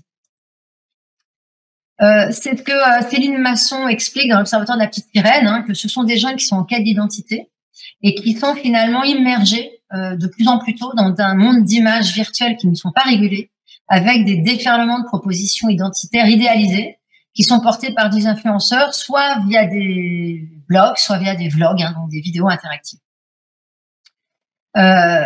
La philosophie, elle est simple. Ce qu'il aurait transmis à ces jeunes, c'est si vous vous interrogez sur votre genre, vous êtes probablement transgenre. Pas de discussion. Donc les jeunes qui se questionnent, elles y trouvent donc la réponse. Si tu es mal dans ton corps de fille, c'est que tu es un garçon. C'est aussi simple que ça. C'est un peu basique, mais c'est quand même ce qui circule. Ce que rappelle Céline Masson, c'est que dans les travaux de Littman, 63% des jeunes qui étaient donc avec une dysphorie de genre apparue tardivement dans l'adolescence, sans antécédent dans l'enfance. 63% avaient un trouble autre, psychiatrique ou une déficience neurodéveloppementale qui avait précédé l'apparition de la dysphorie de genre. troubles autistiques, etc., comme on l'a déjà dit. On note également que cette cyberemprise eh bien, s'est manifestée fortement pendant la crise du Covid, puisqu'on a vu un pic des identifications trans chez les adolescents et de la consultation pour dysphorie de genre de ces mêmes adolescents. Et ça, dans tous les pays occidentaux également. La transition sociale fait qu'en fait, l'enfant va réduire son cercle d'amis, ses cercles d'intérêt. Ses sources d'information sont exclusivement transidentitaires et finalement, le jeune va être mis sous pression psychique et sociale, constamment alimenté par les réseaux sociaux, et la communauté trans va se substituer à la famille. C'est ce que décrivent très douloureusement les parents des enfants qui sont happés par cette idéologie. S'ensuit évidemment une banalisation des traitements. Je vous parlais tout à l'heure de la dissociation avec l'intégrité physique. Et donc, on va voir, je préviens, il y a des images qui peuvent choquer, on va voir sur les réseaux sociaux donc une héroïsation, une fascination, et on va avoir une sublimation des cicatrices. J'adore tes cicatrices. Voilà, par exemple, ce qu'on peut voir, parce qu'il faut aussi montrer la réalité. Et donc, on va féliciter et trouver les cicatrices très, très belles. Il faut savoir que ce réseau trans est très présent et fournit tout un ensemble d'informations aux jeunes. Là, par exemple, vous avez les adresses recommandées pour des praticiens qui sont très friendly, entendez, qui vont donner des ordonnances assez facilement. On voit ici, par exemple, où est-ce qu'on peut avoir des ordonnances facilement. Le planning familial peut délivrer une ordonnance, et puis les associations d'autres régions, la carte de France-genre, celle que je viens de vous montrer, et puis d'autres associations. On voit là un modèle d'attestation psychiatrique. Donc, ça permet aux jeunes, s'ils veulent, de faire un faux. Pour celui qui vérifierait pas, on ne sait jamais. On a ici des jeunes qui se partagent les coordonnées de médecins qui donnent des certificats par téléconsultation. Donc ça, on nous dit que c'est pas vraiment. Enfin, voilà les preuves. Vous avez tous les dates, etc.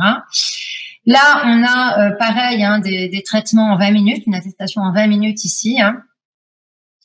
On a également des ateliers d'initiation à l'auto-injection. Donc ça, tout ça a été transmis au pouvoir public, qui ne font rien. C'est important quand même de le savoir. Voilà. Là, on a des structures qui sont des boutiques trans, où on vend des produits trans. Et là, on a une liste de médecins. On peut retrouver d'ailleurs dans les structures décisionnaires. C'est important de le savoir aussi, ça. Voilà. Et puis, on a des cagnottes Litchi, où les jeunes, se créent une cagnotte pour se faire financer par la générosité publique leur opération. Alors, tout ça, ça pose évidemment la question de l'enfant éclairé, puisque l'idéologie de transidentité, l'idéologie transidentitaire, l'idéologie du genre, de l'autodétermination, considère que l'enfant a un jugement éclairé, qu'il ne peut pas se tromper sur lui-même et qu'il n'a pas besoin des adultes pour le protéger. La question qu'on peut se poser, nous, en tous les cas, quand on voit ça, c'est finalement, est-ce que c'est pas l'adulte qui a abandonné l'enfant? Et puis, est-ce que le chantage au suicide est véritable? Alors, évidemment, je reviens pas là-dessus, j'ai déjà dit, le désir de changer de genre, quel que soit l'âge, sous-entend que le choix de l'enfant est éclairé par nature. La famille n'a pas à le questionner, la médecine doit le valoriser et le faciliter, et l'État doit le prendre en charge financièrement. Et pour ça, on a le chantage au suicide qui pousse à agir en urgence. Voilà ce que disent les médecins ou les ministères de santé sur des études précises sur cette question du chantage au suicide, qui est évidemment à prendre très au sérieux. Toute forme de suicide chez un enfant est une situation d'urgence qui doit être prise au sérieux immédiatement. Mais il faut avant tout traiter l'idéation suicidaire et l'origine de l'idéation avant de traiter la dysphorie de genre. Donc, les personnes ayant une dysphorie de genre, en particulier les jeunes, ont une incidence élevée de diagnostics psychiatriques concomitants, comportement d'automutilation, tentative de suicide. Et ça, c'est évidemment par rapport à la population générale. Or, on ne peut pas faire comme si ça n'existait pas. C'est ce qui est dit dans ce rapport. Ces diagnostics psychiatriques sont un facteur à prendre en compte au plus près. Évidemment, les taux de mortalité par suicide sont plus élevés chez les personnes ayant une dysphorie de genre par rapport à la population générale. Mais dans le même temps, vu que ces personnes ayant une dysphorie de genre qui se suicident ont un taux très élevé de diagnostics psychiatriques graves concomitants, qui en eux-mêmes, ce diagnostic psychiatrique, augmente fortement les risques de suicide. Il n'est donc pas possible de déterminer dans quelle mesure la dysphorie de genre seule contribue au suicide, puisque les diagnostics psychiatriques précèdent souvent le suicide. Voilà encore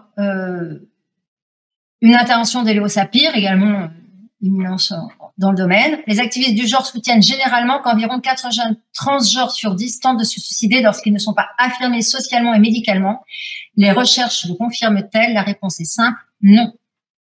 Pour aller dans ce sens, je crois que c'est important de reprendre quelques données d'un article de Bix en 2018. Bien que calculé à partir de seulement 4 suicides sur la clinique anglaise, que 4 suicides sur 62, ça fait 62 adolescents pour 100 000, ce taux est plus élevé que pour l'ensemble des adolescents. Ce qui amènerait 13 fois plus élevé pour les adolescents en dysphorie de genre que la moyenne générale. Mais à titre de comparaison, si on prend les comorbidités de troubles psychiatriques qui sont le plus souvent concomitantes au sentiment de dysphorie, en premier desquels l'anorexie, puisqu'on a énormément de jeunes qui se disent être nés dans le mauvais corps, qui ont également un diagnostic d'anorexie, eh bien, l'anorexie multiplie par 18 le risque de suicide chez les jeunes. La dépression, également très présente de manière, et qui précède la dysphorie de genre, multiplie par 20 le risque de suicide. L'autisme multiplie le risque de suicide par 8. La question de savoir si le taux de suicide plus élevé chez les adolescents transidentifiés est dû à la dysphorie de genre ou à des conditions concomitantes telles que l'autisme mérite une recherche urgente. En même temps, nous devons réaliser que les suicides d'enfants transidentifiés sont des tragédies rares et non, comme le suggèrent des organisations transactivistes comme Mermez, un phénomène courant. L'élaboration de politiques rationnelles et compatissantes ne peut être motivée par la menace du suicide. Et là, Dr. Laura Edwards-Slipper de la WPATH, autant que je sache, il n'y a pas d'études qui disent que si nous ne commençons pas immédiatement avec ces enfants à prendre des hormones lorsqu'ils disent qu'ils en veulent, ils vont se suicider. C'est donc une erreur. En ce qui concerne la nécessité d'intervenir médicalement pour prévenir le suicide et de le faire rapidement, je ne connais aucune étude qui ait montré cela.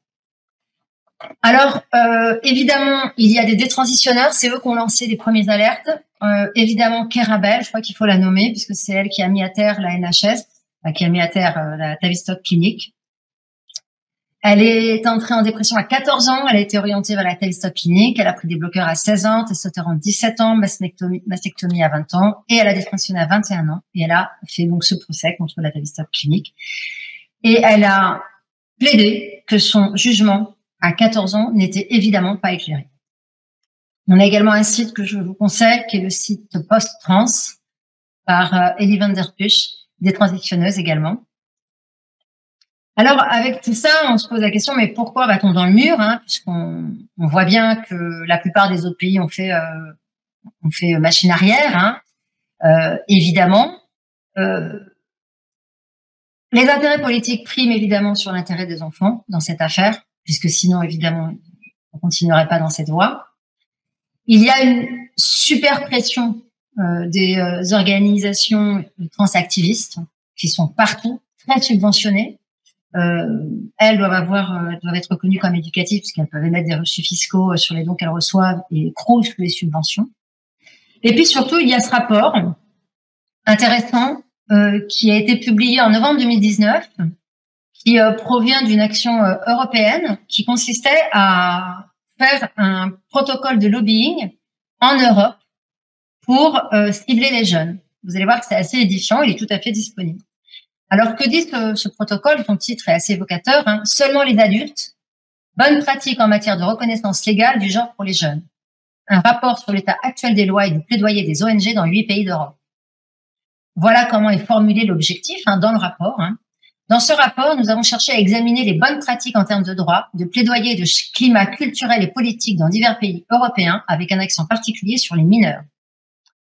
Il ne fait aucun doute qu'à l'avenir, les activistes chercheront à faire pression sur les politiciens pour ouvrir l'accès aux mineurs, comme on peut déjà le voir dans certains pays.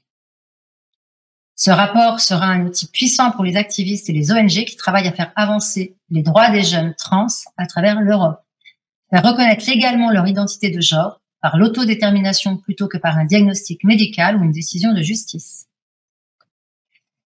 Alors, ils ont produit ce que moi j'appelle le guide parfait petit transactiviste. Donc, ce qu'on vous conseille, si vous voulez, donc transactiviste, et puis donc faire en sorte que de plus en plus d'enfants puissent accéder au traitement. Il faut donc que l'accès soit rapide et abordable, hein, donc ça veut dire pris en charge par l'État sur la base du modèle d'autodétermination. Donc ça veut dire que ça ne peut pas être questionné, on l'a bien vu, hein, pas de diagnostic médical, on n'a pas besoin de diagnostic. L'enfant se dit de l'autre genre et on doit l'accepter. Il faut que tout le processus soit étendu aux mineurs, donc aucune limite d'âge sur quoi que ce soit, pas même les chirurgies, hein. Aucune exigence en matière de diagnostic, on l'a déjà vu. Ils veulent également qu'il y ait pas de reconnaissance légale à la naissance. Voilà, donc on ne va plus dire à la naissance quand l'enfant naît, de quel sexe il naît. Ils veulent sur les papiers d'identité l'existence, la reconnaissance d'un troisième sexe qui serait exprimé par un X neutre sur les papiers d'identité. Ils veulent que le traitement de confirmation du sexe soit pris en charge par l'État sans qu'il y ait de diagnostic de dysphorie. Et puis que si c'est pas le cas, hein, vous voyez là, qu'il y ait une sanction très importante en cas d'infraction, qu'elle soit contraignante pour les agents publics. Alors voilà la feuille de route, hein, qui est produite également, qui est en marche en France. Donc il conseille donc aux transactivistes et aux ONG, hein, la liste de feuilles, enfin la feuille que je vous ai montrée tout à l'heure, donc de cibler les jeunes politiciens, de démédicaliser la campagne, c'est ce que je vous disais tout à l'heure, il faut mieux pas dire les conséquences sur la santé psychique et physique des enfants, il vaut mieux pas dire que 10 ans après la transition, c'est x20 ou x40 de risque suicidaire en plus. Il conseille également d'utiliser des études de cas de personnes réelles, d'anonymiser les récits parce que ça permet d'influencer la perception du public, de devancer l'ordre du jour du gouvernement et d'utiliser les droits de l'homme comme argument. Donc c'est pour ça que régulièrement, quand vous voulez débattre avec des personnes qui revendiquent la transition rapide chez les jeunes et que vous apportez des arguments comme ceux qu'on a apportés tout au long de cette soirée sur les risques de tromper de diagnostic, le risque que l'origine de la souffrance ne soit pas une incongruence entre le sexe psychique et le sexe biologique, le risque sur la santé physique, psychique, eh bien, la personne va vous apporter comme seul argument les droits de l'homme. Voilà. C'est l'autodétermination éclairée, quel que soit l'âge. On va également vous conseiller de lier votre campagne à une réforme populaire. Vous aurez compris que la loi que j'ai rapidement évoquée du 31 janvier 2022, qui visait à interdire les thérapies de conversion de l'orientation sexuelle pour laquelle la population entière était favorable, eh bien, on a été y rajouté au dernier moment, puisque c'était une réforme populaire, et d'identité de genre. Alors, comme nous l'avons vu, l'identité de genre n'a rien à voir avec l'orientation sexuelle, évidemment. Il conseille également de pas trop parler à la presse, hein, parce que si éventuellement les médias faisaient des recherches, ils se rendraient peut-être compte de ce que je vous ai présenté ce soir. De tirer parti de l'élan politique au moment des élections, et puis de travailler avec les militants, les ONG, et puis aussi avec les experts en droits de l'homme du monde universitaire. Bien sûr, pas de compromis, on l'aura bien compris. Faut le dire aussi, c'est un marché très lucratif, hein, tout ça, c'est-à-dire que le marché de la chirurgie du changement de genre a atteint en 2020 aux États-Unis 2 milliards de dollars, et la projection sur 2030, c'est 5 milliards. Alors évidemment, nous, ce qu'on demande, c'est que nos enfants ne soient pas des vaches à lait des industries pharmaceutiques, chirurgicales et esthétiques. Et pour conclure, eh bien, on voudrait qu'on fiche la paix aux enfants, qu'on cesse de les déconstruire, qu'on arrête de les soumettre aux diktats du genre, qu'on les laisse rêver, qu'on les laisse grandir et qu'on les laisse vivre. Merci de votre attention. Je réponds à vos questions. Merci Sophie Audugé pour votre exposé très exhaustif. Hein, il y a beaucoup de questions, peut-être déjà, enfin en tout cas des questions que j'aurais eues auxquelles vous avez répondu. Mais moi j'avais envie de déjà une réflexion sur le cool, par exemple, sur ce paradoxe du cool, parce que c'est au nom du cool que tout ça se fait. Et on s'aperçoit que ces gens ne le sont pas du tout. Hein. Ce que vous décrivez à la fin, c'est presque très. Il y a des prémices comme ça de quelque chose d'assez totalitaire. Alors, je voulais juste, pour résumer, peut-être dire que pour moi, il y a deux pistes à creuser. Il y a l'idéologie d'un côté et, comme vous l'avez mentionné à la fin, la dimension financière qui paraît très importante et qui évidemment est très très très rarement mentionnée. Alors, l'idéologie de la fluidité, hein, selon les termes de Zygmunt Bauman, je pense que ce serait très intéressant de faire un parallèle avec son œuvre. Moi, J'ai lu plusieurs paragraphes encore il y a quelques jours qui sont beaucoup entrés en résonance avec ce que vous dites. Donc, Sigmund Bauman, La vie liquide. Peut-être si on a un peu de temps, je citerai quelques petits extraits. Et la piste du marché là-dessus, du marché qui prend beaucoup de place. Ce que j'ai noté aussi, c'est que c'est assez particulier la transition, parce que l'enfant est consommateur de lui-même. Je ne sais pas si je me fais comprendre. Hein, il consomme, mais c'est sur sa propre personne. Il y a quelque chose d'assez particulier là-dedans. Donc vous avez très bien décrit le passage de la transsexualité à la transidentité, et là on rentre donc dans l'idéologie. Je voulais savoir si vous aviez justement, alors par rapport au marché, quelque chose à ajouter sur les lobbies. Comment ces organisations sont subventionnées, par qui, quels sont les marchés qui sont derrière, à part évidemment le lobby peut-être pharmaceutique, mais qui finance éventuellement? Est-ce qu'il y a plus de détails là-dessus? Alors, il y a des travaux, je ne peux pas rentrer dans le détail vraiment pour être exhaustive, mais il y a des travaux qui ont été produits dans un certain nombre d'ouvrages, notamment aux États-Unis. Ce qu'on sait, c'est qu'évidemment, les lobbies transactivistes, et c'est pour ça que j'ai insisté quand même pas mal sur la WPATH, qui finalement, on nous parle de quelque chose de très progressiste. C'est intéressant de savoir que cette entité internationale, mondiale, qui constitue finalement les normes, et puis fait tout le lobbying international sur la transidentité et le non-conforme, finalement provient d'Harry Benjamin de 1953. Donc il y a pas grand-chose de nouveau par rapport à ça. Ce qu'on sait néanmoins, c'est qu'évidemment ces structures sont liées à des grandes structures pharmaceutiques qui produisent les médicaments, qui développent les technologies évidemment de chirurgie, bien sûr, puisque la WPATH rassemble en fait les professionnels, c'est-à-dire elle rassemble les chirurgiens et les pédopsychiatres, tous les médecins, les endocrinologues qui sont les acteurs de ces traitements. Alors il faut le dire, pour certaines personnes, c'est une délivrance. Nous on est en contact également avec des associations de personnes transsexuelles qui sont dans le profil que j'ai évoqué au départ, c'est-à-dire des personnes qui ont une vie d'adulte et qui ensuite ont fait le pas de la transition sexuelle, et qui confirment bien les difficultés que c'est, qui confirment bien le fait que ce sentiment de dysphorie et ces idéations suicidaires sont persistantes, même s'ils ne regrettent pas ce qu'ils ont fait. Mais quand ils nous expliquent le fonctionnement, on voit bien quand même qu'il y a un levier pour les industries pharmaceutiques qui est gigantesque, c'est-à-dire que c'est l'un des rares secteur où vous avez un patient que vous pouvez commencer à fournir à partir de 10 ou 12 ans et que vous allez fournir jusqu'à sa mort. C'est quand même assez impressionnant. Et quelque part, ce qui était intéressant, et je me souviens que c'était Nicole Athéa de l'Observatoire de la Petite Sirène qui m'avait fait toucher du doigt ce point intéressant, c'est qu'au moment où finalement on consomme moins de pilules contraceptives, bien finalement ce sont les mêmes laboratoires qui vendent et qui produisent les bloqueurs de puberté et les hormones croisées, si vous voulez. Donc, quelque part, c'est un marché qui s'est réduit et dont il a fallu trouver ce qu'on appelle d'autres relais de croissance. C'est horrible, mais c'est quand même ça de ce dont on parle. Alors, évidemment, on sait qu'un certain nombre de ces structures, un certain nombre de ces médecins ont des conflits d'intérêts, bien sûr, qu'ils ne déclarent jamais. Très récemment, d'ailleurs, je citerai pas de nom, mais dans le cadre de travaux, effectivement, ces médecins dont on sait qu'ils ont des conflits d'intérêts, qui sont connus, ne les ont pas déclarés, ce qui reste quand même un problème. On sait également qu'il y a des structures de fondations philanthropiques qui financent également tout ça.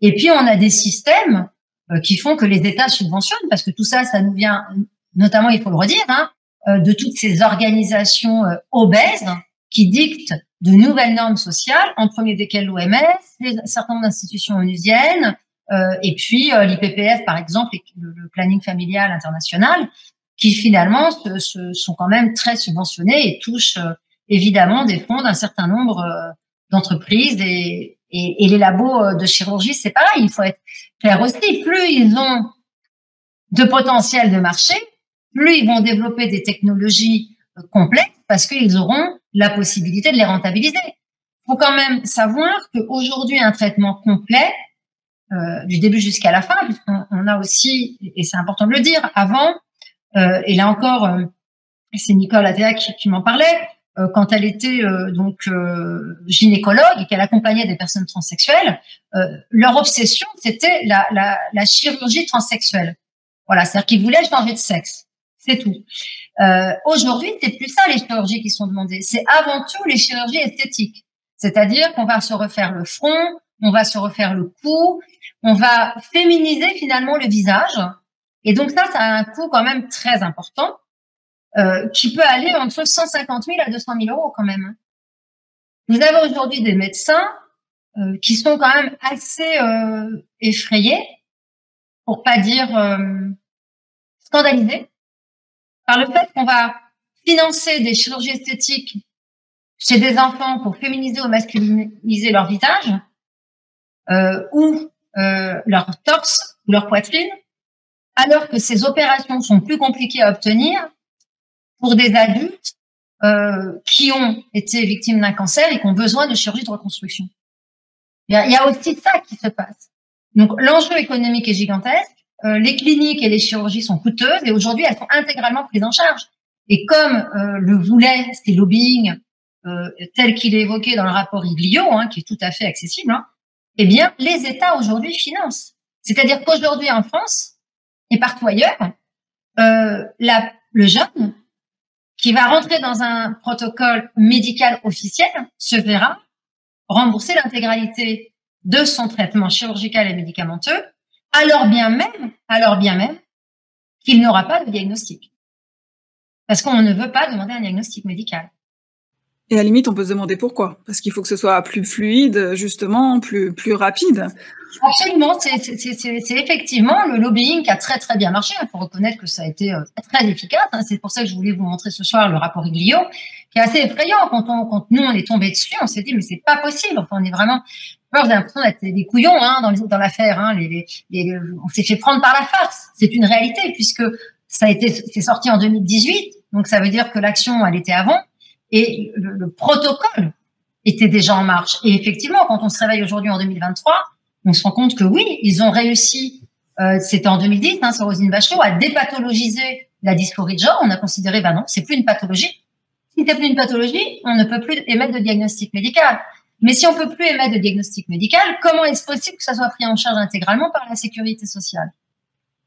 Voilà. Mais oui, ce serait pas inutile de faire peut-être un travail d'investigation pour remonter le fil, de savoir pourquoi ont-ils pris cette décision? C'est assez difficile à trouver. Pourquoi on le connaît. Il y a un lobbying très très influent des milieux transactivistes. Ça, pour le coup, je crois que tout le monde en est très conscient. Puis avec des moyens financiers qui sont gigantesques. Vous voyez, par exemple, quand la circulaire Blanquer est sortie, il y avait des associations qui diffusaient dans les écoles des questionnaires qui n'avaient pas lieu d'être dans les écoles, puisque normalement l'éducation nationale doit s'arrêter à la science. La science, c'est le sexe biologique, catégorie binaire. Et donc, il diffusait des questionnaires. Et donc, on s'est renseigné sur cette association. Et qu'est-ce qu'on a constaté? Cette association, elle avait un partenariat avec Sephora, par exemple. Vous voyez, Sephora, c'est intéressant parce qu'ils vendent des fards à paupières. Vous voyez, donc ils vendent des fards à paupières à tous les jeunes quand même. Voilà. Donc, il y a un mélange des genres. Il y a des conflits d'intérêts évidents. Et puis derrière tout ça, il y a quelques associations qui alertent et qui essayent de rappeler tout le monde. Ils sont attendez, très bien. Il peut y avoir des enfants qui ont une dysphorie véritable très tôt. Ces enfants ont une souffrance totale. Il faut les prendre en charge sur le long cours. Il faut les accompagner parce que dans une grande majorité d'entre eux, ils vont se réconcilier avec leur sexe de naissance.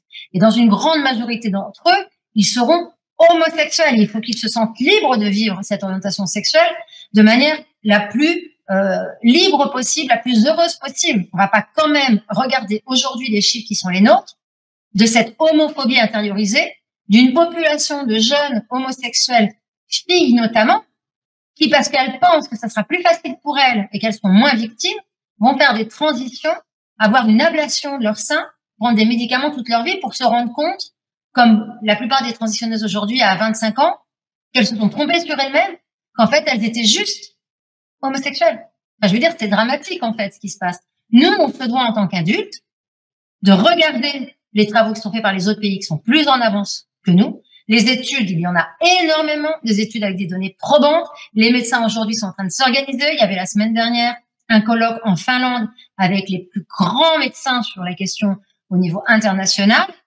Et tous s'accordent à dire qu'il faut avoir une approche mesurée des questions de genre chez les enfants, qu'il ne faut pas engager de traitement si ce n'est dans un cadre de recherche très mesuré et pour un cas infime d'enfants qui correspond au profil qu'on a évoqué tout à l'heure, c'est-à-dire avec notamment une apparition dès l'enfance. Il peut y avoir quelques apparitions à l'adolescence, mais c'est très, très rare. Mais ça nécessite de poser un diagnostic rigoureux parce que les enjeux sont majeurs. Les risques sur la santé physique et psychique sont importants et ils sont pour la plupart d'entre eux irréversibles. Il faut le dire. Au moment d'aborder ces questions, moi, je conseille à nos auditeurs de ne jamais oublier donc que les États sont quand même talonnés par les marchés. Donc là, en ce qui concerne l'école, la transition est quand même un cheval de Troie pour les marchés dans l'école. Ça c'est quand même quelque chose à garder en tête, que l'OMS, depuis des décennies, est envahi par les lobbies et le secteur privé. Pour revenir rapidement, avant de passer aux questions Twitch, peut-être sur la question idéologique, je voulais juste aussi mentionner le livre de Jean-François Bronstein, qui s'appelle, je crois, La religion woke. Il a cette phrase assez intéressante, il dit « La seule chose nouvelle aujourd'hui, après la race, après les femmes, après les minorités, c'est le genre. » Alors, déconstruire le fait biologique, c'est un peu l'aboutissement ultime. Je reviens à La vie liquide de Zygmunt Bauman, c'est un peu l'aboutissement ultime du libéralisme et du progressisme qui cherche toujours des frontières à abattre, et annuler la frontière des sexes, c'est quand même une belle réussite pour eux, dans ce sens-là, ironiquement, d'en être arrivé là. Je voulais juste aussi citer rapidement comme ça des petites phrases de ce livre que j'ai cité tout à l'heure. Sur la société de consommation, il y a une des techniques qui est moins connue, qui est celle de satisfaire tous les besoins, parce que contrairement à ce qu'on pourrait croire, la satisfaction de tous les besoins ne fait qu'en créer d'autres davantage. Qu'il y a eu ces dernières années un renversement des valeurs attachées respectivement à la durée et à l'éphémère. Donc on est passé d'une valorisation de la durée à une valorisation de l'éphémère. Pour revenir au marketing, il y a dans les théories marketing l'idée de susciter chez les enfants un état d'insatisfaction permanente qui fait que l'âme de l'enfant subit un siège, selon les termes de Kiku Adato, qui est professeur à Harvard. Et voilà, c'est des petits extraits comme ça que je trouve intéressant de mettre en parallèle. Et je termine par cette mention de Zygmunt Bauman sur l'élite transnationale, qui est cette élite qui est issue de la mondialisation et qui est créatrice autant que manipulatrice des symboles. Et la globalisation, pour lui, c'est le nom de code de l'affaiblissement graduel, mais incessant, de la plupart des distinctions territoriales et de leur remplacement par des réseaux arbitrés électroniquement qui s'affranchissent de l'espace physique et des souverainetés. Alors, ça peut s'appliquer au corps aussi, hein. L'affranchissement total de toute limite, en fait, de tout espace. Je pense que c'est intéressant de le lire à l'aune de cette réflexion philosophique-là aussi, également. Alors, nous allons passer aux questions des internautes Twitch. Il y a Chando qui nous demande « Pourriez-vous expliquer la différence entre le sexe et le genre ?» Mais je pense que vous l'avez fait au cours de votre exposé, donc on va peut-être pas y revenir. Il nous demande également « Est-ce que la phénoménologie a un rôle dans l'idéologie du genre ?» C'est-à-dire une philosophie qui écarte toute interprétation abstraite pour se limiter à la description et à l'analyse des seuls phénomènes perçus, à la perception, qui se limite uniquement à la perception des choses. Je pense pas pouvoir répondre objectivement à cette question. Ce qui est sûr, c'est que il y a une intention dans cette idéologie de casser les repères. Il y a une intention de déconstruction, de casser les repères. Alors effectivement, hein, c'est un dogme de la perception, d'une certaine manière, perception de soi, c'est un dogme des stéréotypes et donc d'une autre forme de soumission à des carcans. Mais quelque part, on est dans une confusion totale entre ce qui est perçu et ce qui est abstrait. On est comme dans une inversion à la fois des valeurs et à la fois du réel. Et la difficulté qu'on a aujourd'hui, c'est que la perte de repères des jeunes générations, l'absence de valeurs transmises, l'absence d'une certaine forme de sacré, qui n'est pas nécessairement religieux, hein, fait que cette génération, l'adolescente aujourd'hui, est absolument perdue psychologiquement, trop souvent livrée à elle-même, et que finalement elle retrouve dans les réseaux sociaux et ces idéologies-là, pour pas effectivement cette religion-là, une forme de nouveau sacré auquel elle entend finalement faire sécession avec la génération précédente. Et là où c'est dangereux, c'est qu'on sait très bien qu'une population sans repère est une population qui est très influençable. Et donc, qui seront des consommateurs actifs, enfin, captifs et actifs. Bifrost 922. Alors, vous disiez tout à l'heure que nous ne savons pas ce que deviendra l'idéologie trans. Alors, cette idéologie n'est-elle pas la suite de l'idéologie? Alors, vous dites idéologie gay lesbien, l'homosexualité n'est pas une idéologie, évidemment, mais disons que ça y a eu un très grand investissement de l'homosexualité. Donc la question est-ce que c'est la suivante, est-ce qu'on ne peut pas supposer une suite vers la sexualité, asexualité, c'est-à-dire sans sexualité, ne plus avoir de sexe physiquement ni identitairement? Quelle est la possibilité? Alors c'est très intéressant comme question, et c'est pas complètement faux. C'est pour ça qu'aujourd'hui on voit de plus en plus, d'ailleurs, pour revenir sur la question, évidemment que l'homosexualité n'est pas une idéologie, bien sûr. D'ailleurs, l'homosexualité est tout simplement le désir, l'amour éprouvé pour une personne du même sexe que soi. L'homosexuel, c'est assez rare quand il rejette son sexe, hein, évidemment. Donc ça n'a rien à voir. Et effectivement, faire cet amalgame dessert aujourd'hui la cause pour la reconnaissance des droits et la cause des homosexuels, notamment des jeunes homosexuels. Un certain nombre d'associations homosexuelles, d'ailleurs, s'en rendent compte et commencent à se désengager de ces mouvements transactivistes dont ils ont bien compris qu'ils étaient en train d'invisibiliser leur cause, potentiellement même de les mettre en danger. Donc, effectivement, ça n'a rien à voir, il ne faut pas confondre. Pour ce que disait cet auditeur, c'est très intéressant et il a absolument raison. C'est-à-dire qu'il y a, comme souvent dans des situations comme celles qu'on vit aujourd'hui, hein, des situations d'excès, il y a tout à la fois une surexposition à la sexualité permanente, une hypersexualisation, et en même temps, une partie de la population à laquelle ça ne pose aucun problème de se dire qu'elle n'aura pas de sexualité. Et ça, c'est quand même quelque chose de très nouveau. C'est-à-dire, c'est ce que j'évoquais à un moment dans la présentation, c'est-à-dire la dissociation avec l'intégrité physique. C'est effectivement, quand vous dites à des jeunes, bah, écoute, tu pourras pas avoir d'enfant quand même si tu fais ça, et tu te dis, bah, ok, mais tu pourras pas non plus avoir d'orgasme. Ok, mais tu ne pourras pas avoir de vie sexuelle. D'accord.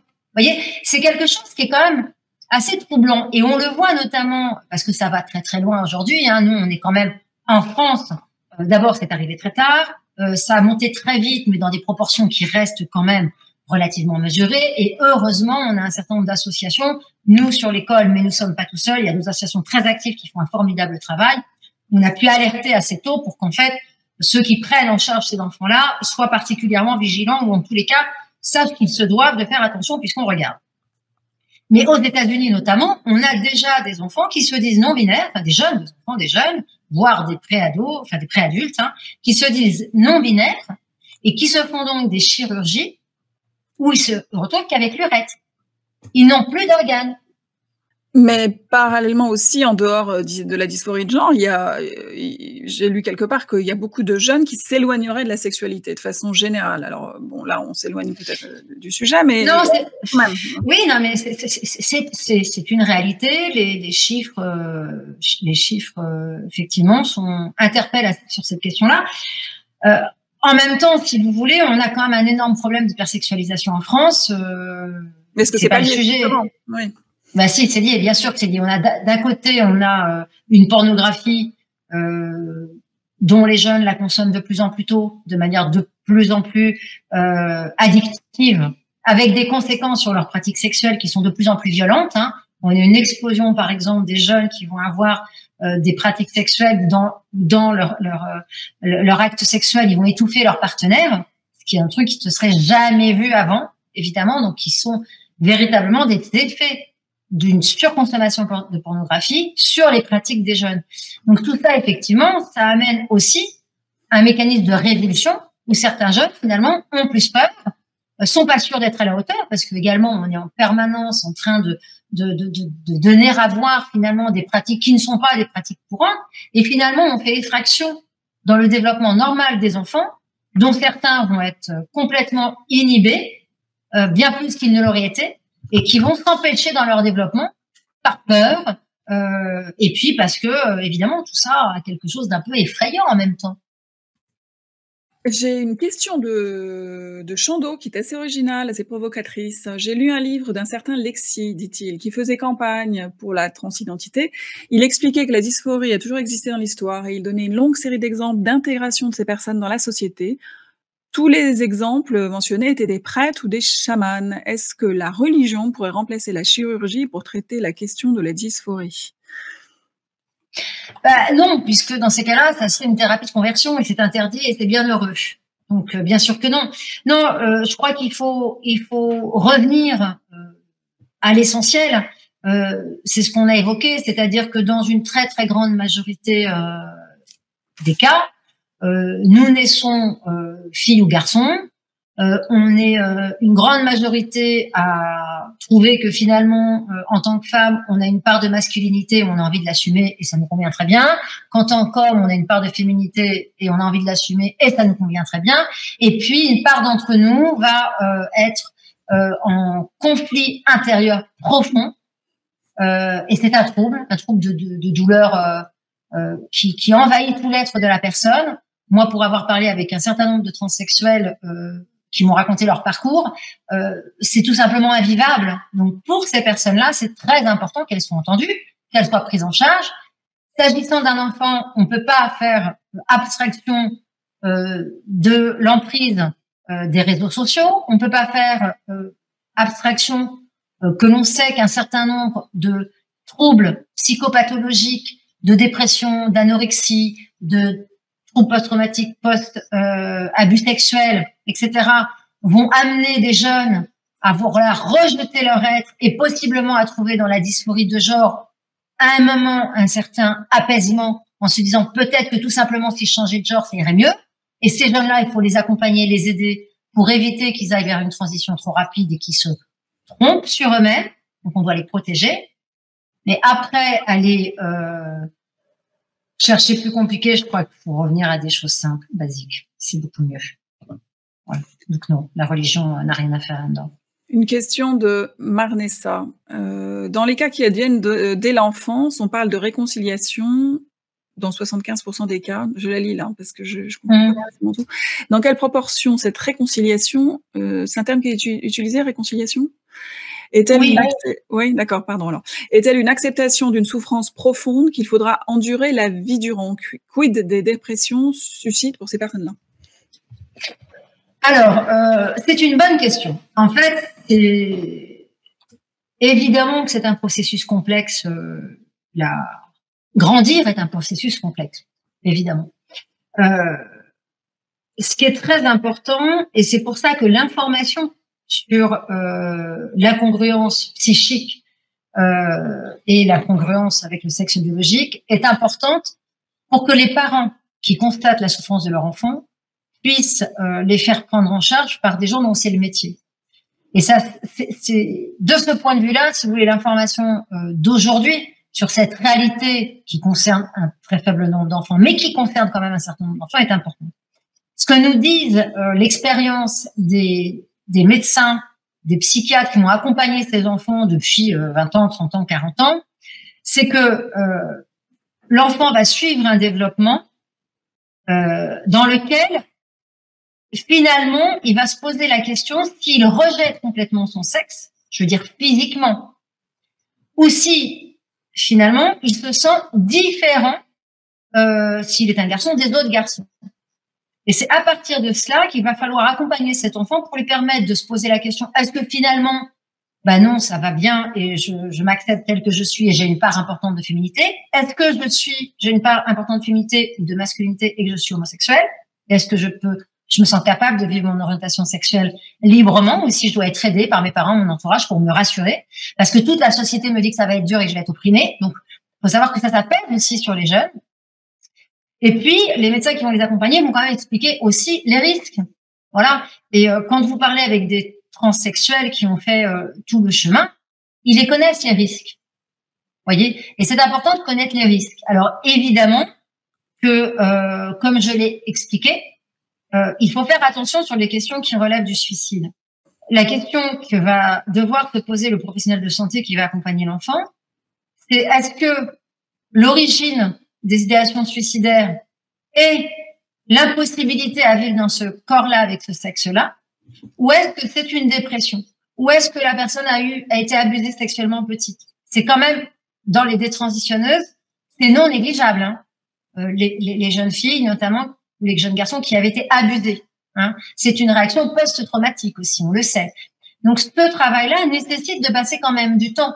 C'est ce que j'ai envie de répondre à notre auditrice, c'est-à-dire que à partir du moment où l'enfant va être accompagné par des médecins qui connaissent le sujet, qui vont pouvoir mener le travail avec l'enfant dans le respect, dans la compassion, avec la famille solidaire, on va pouvoir travailler sur tous ces sujets-là et s'assurer que l'enfant n'a pas été potentiellement abusé, ne relève pas du trouble autistique, etc. Si l'enfant a d'autres troubles psychotiques ou de neurodéveloppementaux, là, l'urgence, ça sera d'attendre, ça sera de protéger cet enfant de ses idéations suicidaires et d'attendre pour ne surtout pas lui faire une transition qui peut-être ne serait pas l'origine de sa souffrance, parce que l'origine de la souffrance serait l'autre trouble, serait le trauma, serait la dépression.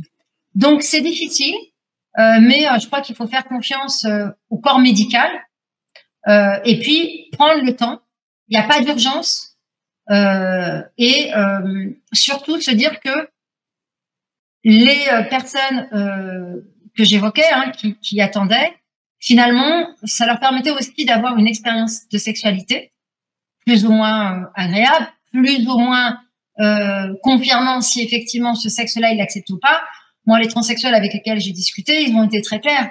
Dans leur adolescence, quand ils ont eu des expériences sexuelles, ils ont confirmé que c'était pas possible. Ils ont confirmé que ce sexe, ils n'en voulaient pas. Il faut savoir qu'il y a quand même Harry Benjamin parlait de syndrome, hein, des éléments cliniques. Quand l'enfant va uriner de la manière de l'autre genre, de manière spontanée. Quand l'enfant va faire des cauchemars où ce cauchemar où il serait dans l'autre genre systématiquement. Quand l'enfant va, par exemple, quand on dit mettez-vous en rang, se mettre intuitivement de l'autre. Il y a quand même des éléments qui sont marquants, qui amènent à confirmer qu'il y a effectivement là un cas de dysphorie véritable et profonde. Et ça veut dire que cet enfant devrait être suivi véritablement sur le long terme et qu'on va vérifier au fur et à mesure son état de santé mentale et notamment les risques de dépression qui sont plus importants, bien sûr. Alors, on a encore 5 questions. Peut-être ces deux-là, on peut y répondre un peu vite parce que les dernières sont plus complexes, plus lourdes. Une question de Napo. Est-ce que l'on observe une baisse du taux de suicide chez les trans avec une meilleure acceptation sociale de leur situation?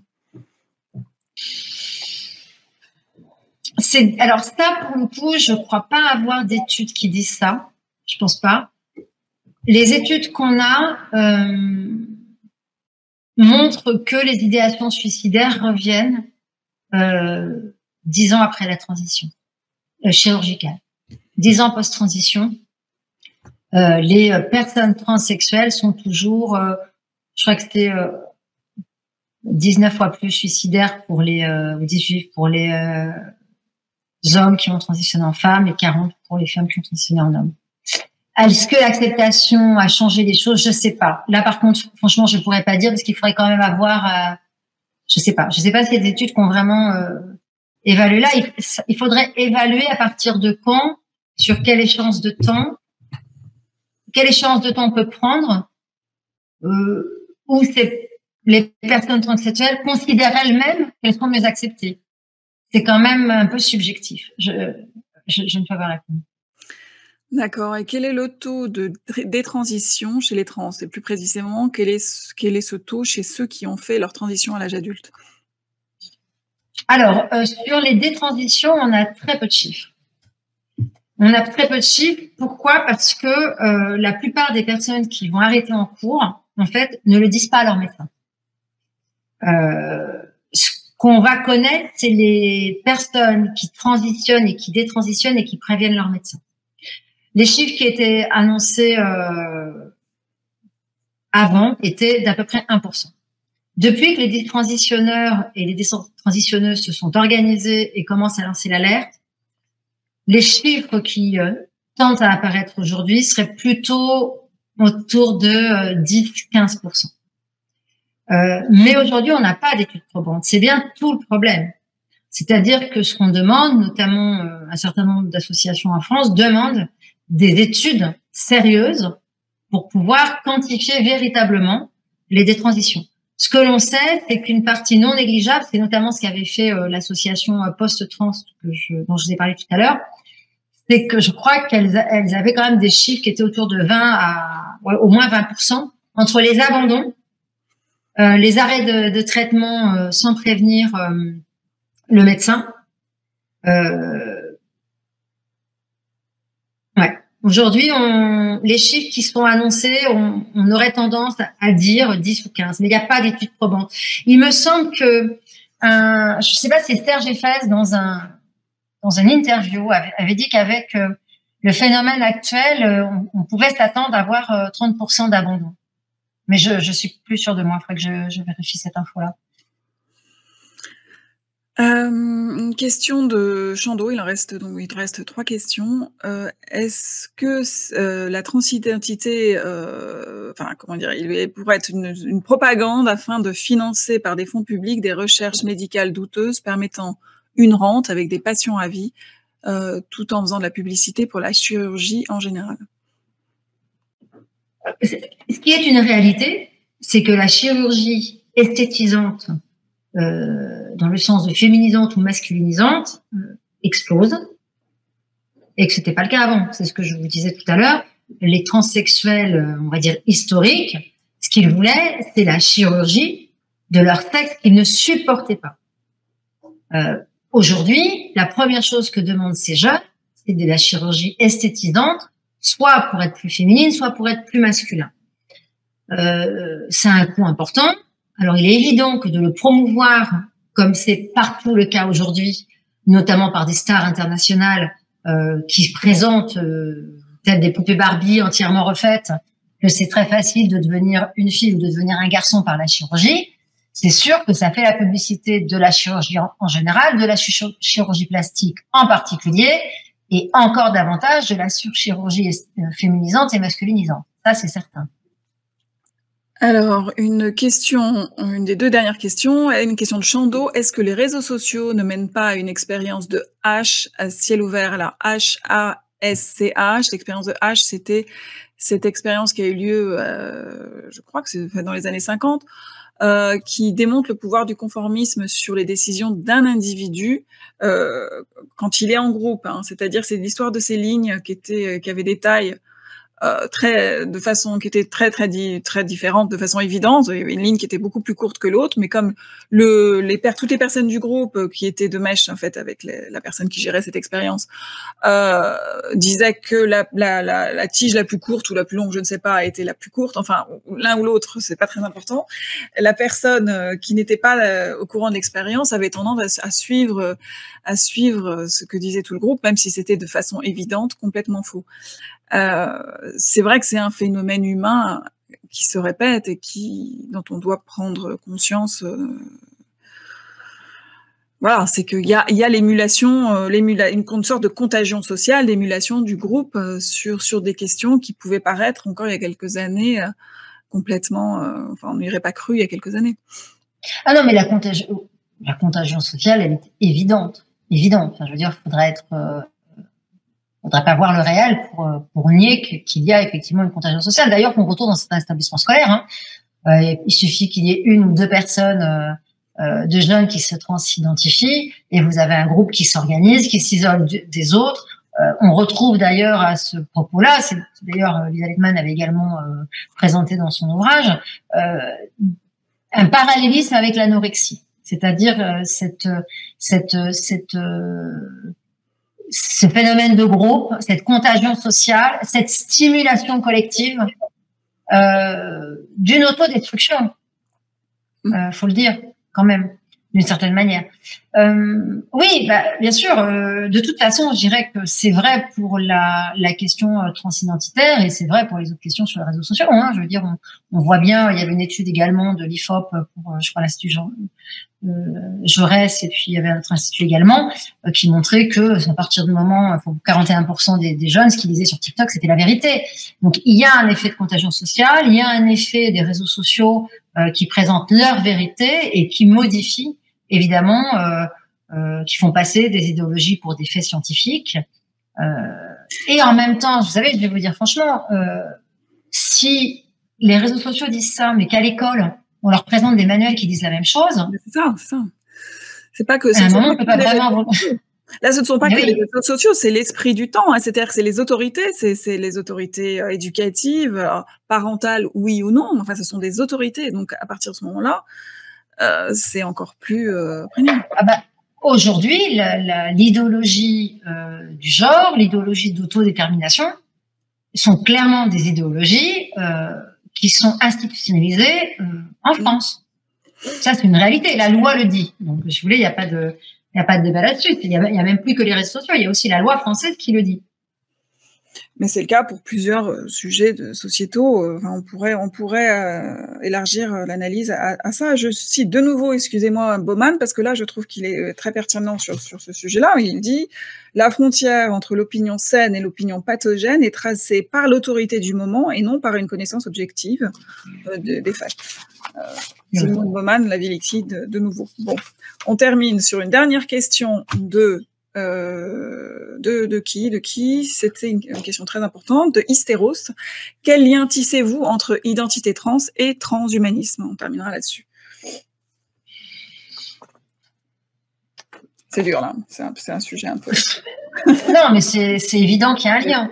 À partir du moment où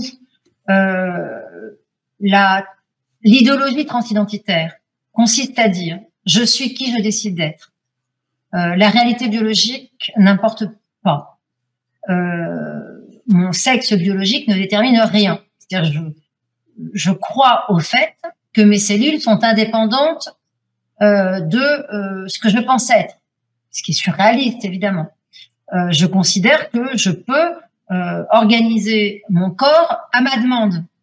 On est complètement dans le transhumanisme. C'est ce que j'évoquais tout à l'heure de ces jeunes qui aujourd'hui se font opérer parce qu'elles revendiquent d'être non-binaires et donc elles se retrouvent avec plus que l'urètre. Voilà. Donc on est dans un transhumanisme qui pourra prendre des formes diverses demain. Hein. On n'est pas à l'abri. Ça, c'est pas fini, c'est que le début. Enfin, on n'imagine pas jusqu'où ça peut nous mener, sans doute. C'est l'homme constitué, l'homme fabriqué, l'homme auto-fabriqué, autodéterminé, fabriqué par la science, qui choisit s'il est, on va dire, masculin ou féminin, parce que mâle ou femelle, ça par contre, on ne peut pas le déterminer encore. Hein. Mais c'est pas grave, on se fiche de la nature, c'est-à-dire qu'on est à la fois en train de dire en permanence qu'il faut respecter la nature, respecter la biologie, c'est vrai que pour des questions d'écologie. Et puis parallèlement, on se nourrit de la science et du médicament pour produire un mécanisme transhumaniste qui prend la forme effectivement, entre guillemets, de l'homme nouveau qui sera un homme avec un grand H, qui aura l'allure d'une femme avec un pénis, qui exigera qu'on le considère comme une femme, qui pourra faire des activités, des concours sportifs avec une musculature d'homme, mais il aura une apparence de femme. Il pourra se retrouver dans des vestiaires avec des femmes alors qu'il a un pénis. Tout est ouvert. Et c'est la science qui le permet. Donc, c'est une forme de transhumanisme d'homme autodéfini, autoprogrammé. Augmenté aussi, l'homme amélioré, l'homme augmenté, c'est-à-dire qu'il irait vers un progrès constant. Donc, dans ces cas-là, c'est sans fin. Moi, je n'irais pas dire que c'est du progrès, par contre, vous voyez. Non, mais c'est pas ce que nous disons, mais c'est ce que les promoteurs du transhumanisme pensent et promeuvent. Et là, il y a une sorte de combat entre l'homme et la nature qui penche en faveur de l'homme. Alors, c'est vrai que c'est un peu en contradiction avec les discours écologiques. Donc, ça, c'est une question qui reste ouverte, qui serait pas inintéressante à creuser. Écoutez, nous arrivons à 2 heures d'émission, donc je pense que c'est bien. On a fait un bon tour d'horizon. Merci beaucoup, Sophie Auduget. Je pense que là, c'est la transidentité est vraiment le sujet que vous creusez en ce moment, mais il y a aussi le sujet de l'éducation sexuelle sur lequel vous êtes intervenu à de nombreuses reprises, et sur lequel on vous fera peut-être revenir pour une autre émission. Très volontiers, c'est le sujet 2023. La transidentité, c'était 2021-2022. On continue à suivre l'évolution. C'est pour ça qu'on suit tous les travaux qui se font encore et les données scientifiques qui sont publiées très régulièrement sur cette question. Donc, on se tient évidemment très informé. Puis, on a un recours au Conseil d'État donc sur cette circulaire Blanquer. Donc, on suit ça de très près. Mais actuellement, nous travaillons effectivement sur la question de l'éducation à la sexualité, de l'hypersexualisation des enfants et des risques. Alors, l'éducation à la sexualité, comme ça a toujours plus ou moins existé à l'école, il s'agissait de prévenir sur les grossesses non désirées, sur les maladies sexuellement transmissibles, sur les abus sexuels. Tout ça, il n'y a aucun problème, selon vous, évidemment. Mais aujourd'hui, il y a un nouveau paradigme qui est imposé, d'ailleurs, entre autres, par des directives de l'OMS. Et quel est ce paradigme, en 2 mots, juste pour ouvrir le sujet pour une prochaine émission? Le paradigme est le même que celui qu'on évoquait aujourd'hui, c'est-à-dire qu'au fondement même de cette éducation à la sexualité, on va retrouver le principe d'autodétermination. On va retrouver la capacité de l'enfant à éprouver du plaisir et du désir dès la naissance. Et on va considérer dans des standards que l'enfant doit être capable de consentir ou de ne pas consentir à moins de 6 ans, par exemple. Vous voyez, c'est interrogeant. Ça commence à 4 ans, je crois, c'est ça, ou 3-4 ans? 0 à 4 ans, 4 à 6 ans, 6 à 9, 9 à 12. Non, mais vous mentionnez justement une confusion entre sexualité et sensorialité. Ça, c'était intéressant, je pense, justement, cette confusion. Oui, l'enfant a une sensorialité, c'est pas forcément... Oui, non, mais tout le sujet consiste à analyser une fois encore, puisque nous, vous l'aurez compris, on n'a pas de parti pris, quel qu'il soit. Nous, on s'interroge du point de vue de l'enfant. Qu'est-ce que nous dit le développement de l'enfant et dans quelle mesure ces décisions qui sont prises vont venir perturber, effracter, mettre en danger le développement normal de l'enfant. Voilà. Et à partir du moment où on se rend compte que ces directives sont interfèrent dans le développement nécessaire et normal de l'enfant, eh bien, on alerte. Sur l'éducation à la sexualité, c'est le cas. Le développement de l'enfant suit un processus qui passe d'une phase, on va dire, de 0 à 5 ans, qui est celle évidemment de l'Oedipe et du pipi-caca, qui n'a rien à voir avec ce qu'on pourrait appeler, nous, la sexualité, qui est un concept évidemment d'adulte. De 5 à 10 ans, il vit une autre période de son développement, et de 10 à 13 ou 14, encore une autre. Donc, c'est ces phases de développement-là qu'il faut comprendre et qu'il faut mettre en perspective de ces standards de l'OMS qui sont imposés aujourd'hui aux pays européens et qu'on pratique en France, alors bien même que les circulaires de l'éducation nationale disent qu'il ne faut pas le faire. On a des établissements scolaires aujourd'hui qui le font. Et c'est très grave parce que ça fait courir un risque important sur la santé psycho-affective des enfants. Et comme le disait un de nos auditeurs tout à l'heure, potentiellement, ça peut créer des inhibitions chez des enfants, des inhibitions futures, parce que justement, ils auront été choqués, parce qu'ils auront été fractés dans leur construction normale. Oui, vous parlez d'effraction psychique. Je crois que le terme est assez clair. Si on perturbe donc le rythme psycho-affectif des enfants. Écoutez, on va s'arrêter là. Merci beaucoup. Je voudrais remercier les abonnements Twitch qui ont été pris ce soir, de Athos 0666, de Marnessa, de Facribox et de Nimar Kild. Et merci à Maxime pour la régie. Impeccable. Merci Maxime. Merci Maxime et merci à vous Sophie Audiger et à bientôt, je pense. Merci à vous Frédéric. Pour une autre émission. Au revoir. Bonne soirée. Bonne fin de soirée. Chers camarades, si tu veux plus de contenu, de réinformation, d'éducation populaire et de formation intellectuelle, n'hésite pas à faire un don sur notre page Tipeee.